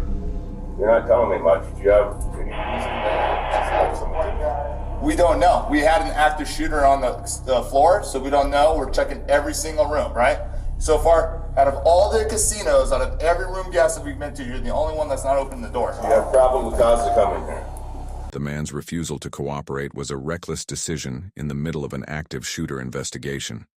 Heightening officers' concern, he hinted that someone else was inside the unit. That single detail raised the stakes dramatically, because behind that closed door could be another armed suspect, ready to open fire. I'll wait. If you want me to wait till your son gets out of the shower so I can talk to him. Thank you, sir. You're not coming in though and breaking down the door to go in the shower. I'm not going to break down the door to go into the shower, okay? It's my kid. He's in the shower. There's no reason for it. I've told you 4 times. We're just checking the room to make sure no one's in there with a gun. Just let him through. This guy's got a gun. Yeah, in case there's another guy in the room with one. Please put the gun down. It's down, sir. Okay. It was pointed at me. It's not pointed at pointing you. down. Jesus Christ. Okay. You have ID, sir. I do have ID. I don't. Okay. Who else besides you and your son? Who else is here? Nobody's here. As Okay. you see. Okay. Can I come in and look on the other side of that bed over there? Yes, you can come in and look. All right. Thank you. Proceeding with extreme caution, the team entered and secured the apartment. While it appeared safe, the man's evasive behavior suggested possible ties to the shooter. Both he and his son were taken aside for questioning, as investigators worked to determine whether they had knowledge or even direct contact with the gunman on the run. And you're the only 2 that are in the room. We are the only 2 that are in the room. I'm gonna wait right here. Can you ask your son to maybe just off the shower, put on a towel, and stick his head out so I can verify he's okay? Yeah. All right. How you doing, sir? Good. Good. I'm Sergeant Stork with the Sheriff's Office. Sorry for the rude awakening. We had an active shooter on the casino floor, so we're going room to room, making sure everyone's okay, no one was shot. There's no one that's tried to come in, get in your room. Okay? It's just you and father, right? Have you apprehended the suspect? That I do not know yet. So no. Leave or not? So we're asking people to shelter in place right now. We're pretty close to being done. So I say give about a half hour, call down to the front desk and ask if it's okay to come on out. A shelter-in-place order is an emergency protocol designed to protect civilians during dangerous incidents. By remaining in secure areas such as their apartments, residents reduce the risk of becoming targets. In this case, the man encountered in the apartment showed no evidence of involvement in the shooting, so officers moved on. But after clearing all 5 apartments, the gunman was still nowhere to be found. The next step would mean searching hundreds of additional rooms on higher floors, a process that would consume valuable time. Time they could not afford to lose. That urgency drove investigators to the hotel's surveillance system. Accessing the CCTV footage proved to be the breakthrough they desperately needed. I'm gonna go upstairs. I'm taking her upstairs to look at the camera. Cameras captured the suspect fleeing the crime scene, finally giving law enforcement both an image and a direction. The suspect's face was immediately circulated to every team inside the building. Only minutes later, the first lead emerged. In the lobby, officers spotted a man who matched the description perfectly. Hey, come here! Hey, hands up! Put your hands up! Get on your knees! Get on your knees! Down! Get on your knees! You two, get the out of the way! You, out! Up against the wall! Up against the wall! Up against the wall! Turn around against the wall! You got him? Hey. Where are you coming from? My hotel room. Huh? What room? Yeah, I don't know. Go! Hey! Get the out of here! Cover down, look at this.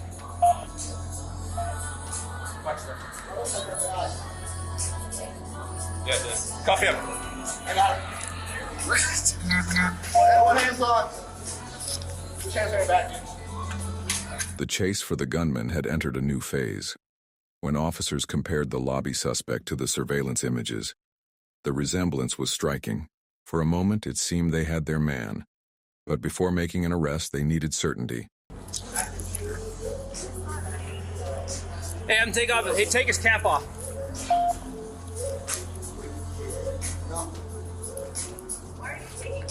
Do you have any tattoos, buddy? Where are your tattoos at? Behind my arm, my thigh, my legs. Take off his, let's move his jacket down. Just gonna check your tattoos, right? Okay. Check on the side.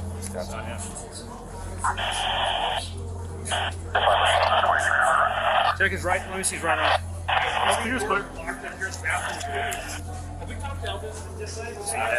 So this is what we're looking for, buddy. Dude's got similar sounds. She's close to you, right? So that's why it is what it is. A closer look confirmed the disappointing truth. This was not the shooter. The lead evaporated, and frustration within the ranks began to grow. Were you out on the casino floor before you came down? No, we were at the restaurant and then went straight to the room. Their surveillance guys did not know anything about this when I went up there. Zero. I gave them a picture when I went up there. Always south side with the gun. Right now.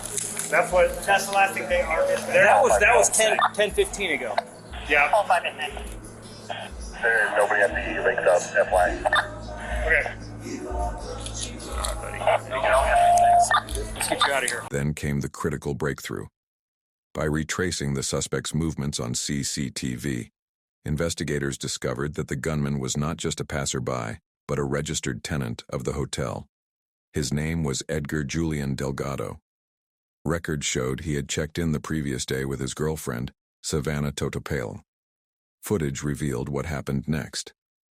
Moments after the murder, Delgado was seen sprinting back to his room, emerging with several bags in hand. Shortly after, Savannah joined him. Together, the two walked out of the Hard Rock Casino, vanishing into the outside world. Edgar Delgado and his girlfriend were officially on the run. Despite the rapid police response, Edgar Delgado managed to slip away, largely because no one had yet identified him or provided a clear description. In fact, as later revealed, he even crossed paths with an officer before making his escape. Once authorities confirmed he had fled, every road and highway across the state came under heavy monitoring. A manhunt was now underway, and officers were determined not to let a murderer vanish. While waiting for Delgado to resurface, investigators turned their focus to the hotel staff, seeking answers that might reveal his motive.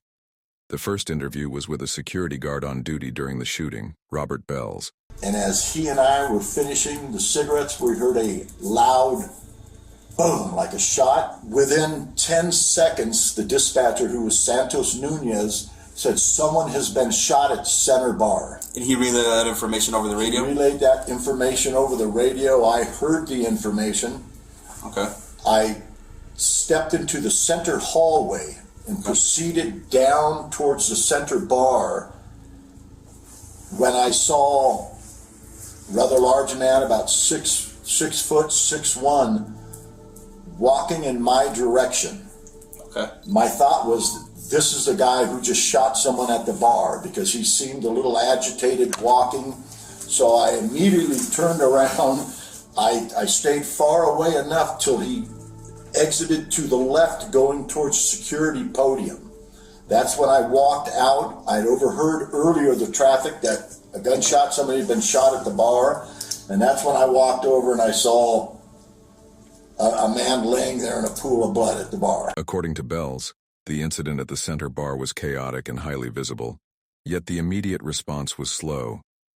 Delgado not only had the chance to flee, but even the time to pack his belongings before leaving. Shockingly, he walked directly past the security podium, the very station from which all casino surveillance was controlled. Guards, perhaps fearing a direct confrontation with an armed killer, chose not to intervene. Instead, they monitored his movements until he was gone.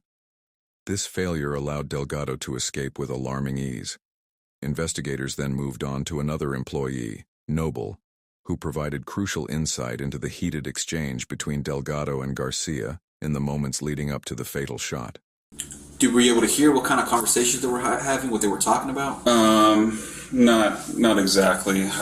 I wasn't really processing. It was still kind of early for me. It was kind of background noise to me, but okay. They were, Now, well, as they're being loud, was it a loud argument? Were they just being loud, laughing, joking? It seemed more like just kind of tough buddy stuff, I guess. More joking, I would think. In what way would you describe that tough buddy stuff? Comments like each they other? did mention they were starting it like, oh, joking, like I could kick your ass. No, no, you can't, type thing. Okay. And that's when they started just scuffling up a little bit there. Do you remember who told who initiated that type of conversation? No, I can say for sure. What made this case especially disturbing was how quickly it escalated. Hours of friendly banter and drinking had spiraled into a deadly confrontation, an outcome both unusual and perplexing. Detectives knew there was still a missing piece to the puzzle, and the only person who could provide it was Edgar Delgado himself.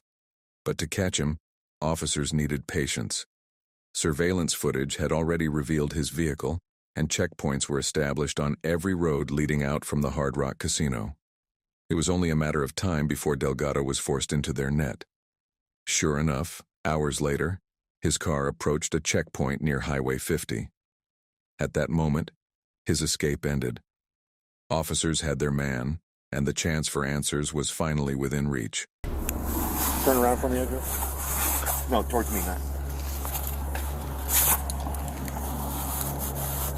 Edgar, my name is Steve Schultz. Yep. It's nice to meet you. What's your last name, Edgar? Delgado Gallardo. Delgado? Gallardo. Gallardo? Gallardo is my maiden name, so I don't go by Betumes. So you go by Edgar? Delgado. Delgado. Yeah. Got it. Edgar, I'm going to want to talk to you back here in the town of South Lake. Okay? That's fine. So the sheriff's department here in California is going to bring you back so that we might be able to talk to you. I don't have my glasses, so I can't see. Where are your glasses? I have no idea. That might be in my girlfriend's car. That's your girlfriend's car? Yeah, Savannah. What's her name? Savannah. Savannah, I understand. Okay, so I'd like to meet with you. I'm just going to have my partner take a couple of photographs of you. Where did... Kruger! He is in Nevada or California? I am a Nevada detective. So Okay. I'm from the state of Nevada where the casinos are. Yeah. You're being held right now Detained in California, by or- the El Dorado County Sheriff's Office. Although Delgado was arrested in California, the crime had been committed in Nevada. This meant he would be prosecuted under Nevada law. To make this possible, California authorities initiated extradition, a legal process required by Article 4 of the U.S. Constitution. The clause ensures that anyone who commits a crime in one state and flees to another must be returned to the state where the offense occurred. For Edgar Delgado, this meant facing trial in Nevada, where a conviction for first-degree murder carries only two possible outcomes: life in prison without the possibility of parole, or a sentence of 50 years with parole eligibility after 20. Now, I understand that I can smell that you've had a little bit to drink, okay? Yeah, a little bit. So I'm going to give I've you... been drinking since we got into over there at 1:30, and I've been drinking till 7 a.m. Okay, so what I want you to do is I just want you to have a seat in that car. We did you a solid, right? Got you out, let you take a pee, right? Yeah, you okay? I'm good. All right. I'm good for now. It is chilling to watch how casually Edgar Delgado carried himself after ending the life of a man who had only wanted his friendship. Yet this demeanor reveals much about his state of mind that morning: the slurred speech, the stumbling walk as he fled the casino, and most significantly, the impulsive decision to fire the fatal shot. While the choice to pull the trigger was ultimately Delgado's own, alcohol appeared to play a crucial role in the violence. According to both the National Institutes of Health and the World Health Organization, alcohol is more strongly linked to aggression than any other substance that alters body function. In this case, Omar Garcia's murder was the outcome of a volatile mix of reckless behavior and intoxication.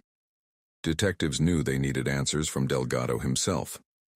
Before confronting him, however, investigators turned their attention to his girlfriend, Savannah Tautaupale. They hoped her testimony could provide insight into Delgado's character and perhaps offer critical evidence to strengthen the murder case. Hi, Savannah. Hi. My name is Nadine. Nice to meet you. Jenkins is my last name. Nice to meet you as well. I'm a detective with Douglas County Sheriff's Office on the Nevada side. I would like to talk to you about what happened over at the Hard Rock that kind of led up to you being contacted by El Dorado County Sheriff's Office. Take me from the time that you arrived in Tahoe until the time you left Tahoe, and tell me everything that happened from the beginning to the middle to the end in as much detail as you can. So when we got here, we went straight to the Hard Rock. We parked in the front. We walked in, checked in, moved. After we checked in, we went and we parked in the parking garage, and then we went to our hotel. We went up to the hotel room, and then we went down to the casino area, and we had a few drinks, and then I was not feeling well, so we went back up to the room, and I was puking, and then he left. He said he was going to be back in 30 minutes, and then I fell asleep on the bathroom floor. Okay. And then I woke up to him calling me saying, "Let's go, we need to leave." And I kept asking him what happened, and he just kept saying, "Let's go." I was getting frustrated. I was like, "Why? I'm hungover. I want to sleep. What's going on?" And he just kept saying over and over, "Let's go, let's go, let's go." And I assumed that he had been gambling and he lost money and he was mad. And so we grabbed our stuff and we walked to the car, and that's when we saw cops pulling up, and the cops told us, they said there's someone with a gun or someone got shot, and then he turned around, faced them, put his hands up, and I looked at him, I was like, "What are you doing?" And then I just said, "Babe, let's go." They just said someone has a gun, let's go. And so we went to the car. It is likely that Savannah had no real understanding of why Delgado forced her to leave so abruptly in the chaos following the shooting. Yet because she left with him, she now faced the grim possibility of being viewed as an accomplice in his escape. Her only choices were clear: defend him and risk facing charges herself, or cooperate fully with investigators and reveal everything she knew about Delgado's past. How did you meet Edgar? How do you know him? We went to high school together, but we were never really talked in high school. And then I started working at a bar, and he is my boss. Okay, it's your boss. Okay. What do you know about him and his history before meeting you? Nothing. Okay, don't really know anything. I just know that we went to school together. Okay. Do you know anything about Edgar, his wife, things he may or may not have done in between when you knew him in high school and then when you knew him as your boss at the Red Room? No. Okay. Have you guys had, some couples don't really have this is my history talk. Some do. We have not. You have not had that talk? No. Okay. At first, detectives sensed that Savannah was unwilling to open up. She seemed uneasy, reluctant to reveal any meaningful details about Edgar Delgado or his actions. Realizing this, investigators shifted tactics. By carefully outlining the legal trouble she now faced and applying measured pressure, they hoped to push her toward cooperation. You have to understand that when you know somebody has done something illegal or have a suspicion of it, or they are giving you that hint, and then if you help them escape, that's a crime. So by driving him away from the scene, you put yourself in a really bad spot. Okay, help me help you, right? I need to know everything. I'm going to be blunt with you. He shot that guy. I have a video of it. I watched it with my own eyes. Okay, because you got yourself wrapped up into a mess. So let's go back. He calls you at some point. Take me from the time he called you, and please, Savannah, be as detailed as you can about what he said to you, because I can see him calling you on the surveillance video. I can see him on the phone. So what did he say to you? He said, grab the bags, let's go. And he just kept repeating that over and over. Just grab the bags, let's go, let's go, let's go. Okay, so then he gets up to the room. Be super specific. What is everything that happened from the time he walked into that room until the time you guys walked out of the room? Tell me everything. He just said, let's go, we need to go. And I kept asking him why, and what's going on, and he seemed upset. But he just kept saying, let's go, we need to go. Okay. He also said, he said, we need to go to Mexico. We need to go to Mexico. That's what he Okay, so he said, we need to go to Mexico. Okay. The time that he walked into the room, all right, so you guys get your stuff together. Boom. He says, we need to go to Mexico. Keeps telling you, we gotta fucking go. You guys leave. You walk out to the parking structure and you're contacted by the police. I heard you say that the police approached and he put his hands up and turned. And you started to tell me what he said to you, and then you stopped. Because I don't really remember exactly what he said. I don't need verbatim. Give me the gist of what it was that he said to you. I really don't. I had just woken up. Everything was a blur. I genuinely don't remember. Don't remember? Okay. Yeah. So I'm picturing it in my head because I wasn't there, but I don't want to get it wrong. So when you say, can you give me a demonstration of what he did when the police approached? What did he do body language wise? What did he do? Well, I'm pretty sure he dropped his hat on the ground and he just put his hands up. What does his backpack look like? I think it's a Jordan backpack. It's black. The only other things in the car were my bag, which is green, and he had another black duffel bag. The breakthrough came when Savannah mentioned a bag Delgado had carried with him. Inside were several of his belongings, including the very weapon used to kill Omar Garcia. The black barrels towards me. Barrels. And then it looks like the mag and the gun are separate. Slide is open. Okay. And there's a magazine with it. So let's watch for trace evidence or anything on the barrel or anything like that. Hold on, I'll do it. It's a 26. So it's a Glock 26? Yep. This revelation provided detectives with something critical: physical evidence that could be traced directly back to Delgado. Armed with this knowledge, investigators now had the means to test Savannah's credibility and determine whether she was being truthful. More importantly, they could begin to piece together a larger question. Was Garcia's murder a crime of sudden impulse, or had Edgar Delgado planned it all along? Do you know Edgar to carry a firearm on a regular basis? Did you know he was carrying a firearm? I knew that he had it with him. Okay. I didn't know that he had it when we were in the casino. Okay, so you were not aware of that. No. Does he generally carry it on his person when you guys go out? No. I guess I'm trying to wrap my mind around, sometimes people for me, for instance, law enforcement, I carry it everywhere I go, nature of the job, right? Some people only carry it sometimes if they feel like there might be a problem, or they feel threatened, or it's a bad environment, or something like that. And other people carry it all the time, just in case, right? I know for a fact he doesn't have it on him all the time. Okay, so he doesn't have it on him all the time. Mm-hmm. Do you have any idea what would have prompted him to carry it today? No. When he came back to the room, did you see the gun in his possession? No. I saw it when we were leaving the hotel room, about to go to the car. And where did you see it at? I think he put it in his, like, box. I don't know if it's like a gun case or what it is. Okay. So I'm sorry, say that for me one more time. You saw it when you were leaving When the we- room? And yeah, from the room to the car. Okay, so He stopped and he put it in a box or something? I think it's his gun case. Ordinarily, it would not have been unusual for Edgar Delgado to carry a firearm. As a security guard in Santa Cruz, the demands of his job might have justified such precautions. If that had been the case, investigators may have viewed the shooting as less likely to be premeditated. But according to his girlfriend's testimony, carrying a weapon was not part of his normal behavior. This revelation placed Delgado in even greater jeopardy, strengthening the argument for first-degree murder. He further damaged his own case during a post-arrest interview.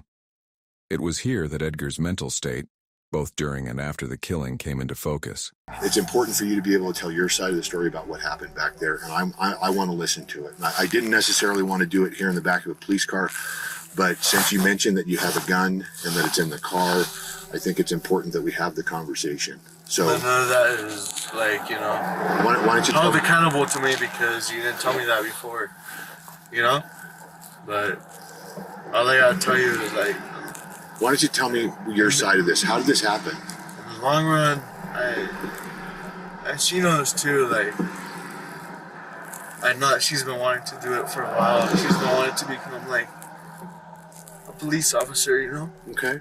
So we're okay talking? Yes? You're willing to talk to me? A little bit. Okay, a little bit. And like I said, anytime you want, Edgar. If I don't want to talk to you, that's it. You can say anytime during this conversation, you can say, "Hey, Steve." Like I'd had rather family not talk. members that are gay members, and like I know the way it is. I get it. In the streets. So I understand that you've had a life, right? I get that. And it's important for you to get your side of this out, what happened, why it happened, and I'm willing to listen to that. Detectives created a controlled environment designed to put him at ease. Given his intoxication, the strategy worked quickly. Delgado began to speak, offering a glimpse into his mindset in the hours surrounding the murder. Did you know that guy? I didn't know him. You didn't know him? What happened?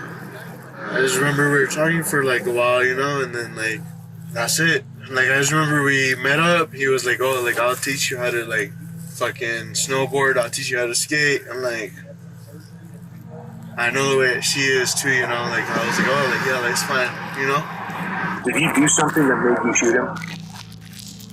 I don't know. I can't agree to that. I can't dispute that. I just know that one thing led to an next, and we was trying to get out of that parking lot real quick. And I realized she was asleep the whole night. She was asleep throughout the whole night. And I wish I was asleep that night too. Are you an armed security guard when you're a bouncer, or no? No? So, why did you have a gun on you today? You don't know? I appreciate you taking the time to talk with me, and I think it's important that you just get it out. Tell me the whole thing about what happened, what was said, why it happened. Slowly, Edgar Delgado began to unravel. Tears fell as the weight of his actions set in, and the reality of what he had done could no longer be ignored. This seems like, from what you've described, it was kind of a spur-of-the-moment thing. Something happened. I'd like to know what. I wish I know what happened.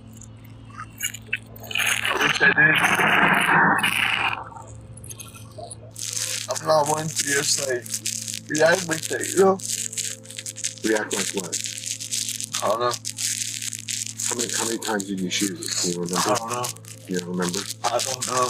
I don't remember any of that. I just remember talking to someone about snowboarding. I remember talking to someone about skiing. And I just remember like leaving, like no tone rush. And I just remember a bunch of ARs put it everywhere. And I remember like earlier, like in the night, like once we got here, cause like we headed out of Santa Cruz like pretty late. We headed out like probably like at 9, you know? Santa Cruz is like 4 hours away, 4 hours and a half away. And my girlfriend was the one driving. Like, look at the miles in the car, you know? Okay. We was breaking in that car, we were having a good time. Okay. And I fucked it up again. How did you meet this guy? Just talking in the bar, something different? Just there. Like, I had taken my girlfriend up to her room, to our room. I had taken her up to our room. And she was like, "Do you want to stay down there?" And I was like, "I don't know. Like, it's Nevada. Like, they don't have like California. You know, you can't serve alcohol after 2 a.m." Yeah, I'm aware of that. And I was like, "All right. Like, I mean, it's Nevada. Like, I never experienced that. I never experienced Vegas. I never experienced any of that. Like, it would be nice to experience that. Like, for once." Okay.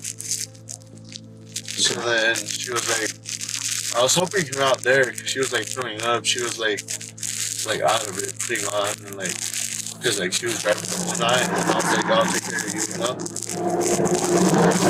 And I decided to go back down, and I don't know what happened. I just remember it being like fucking this at the, like now, like, I remember I was just leaving out of nowhere. Do you always carry your gun with you? I don't. You don't?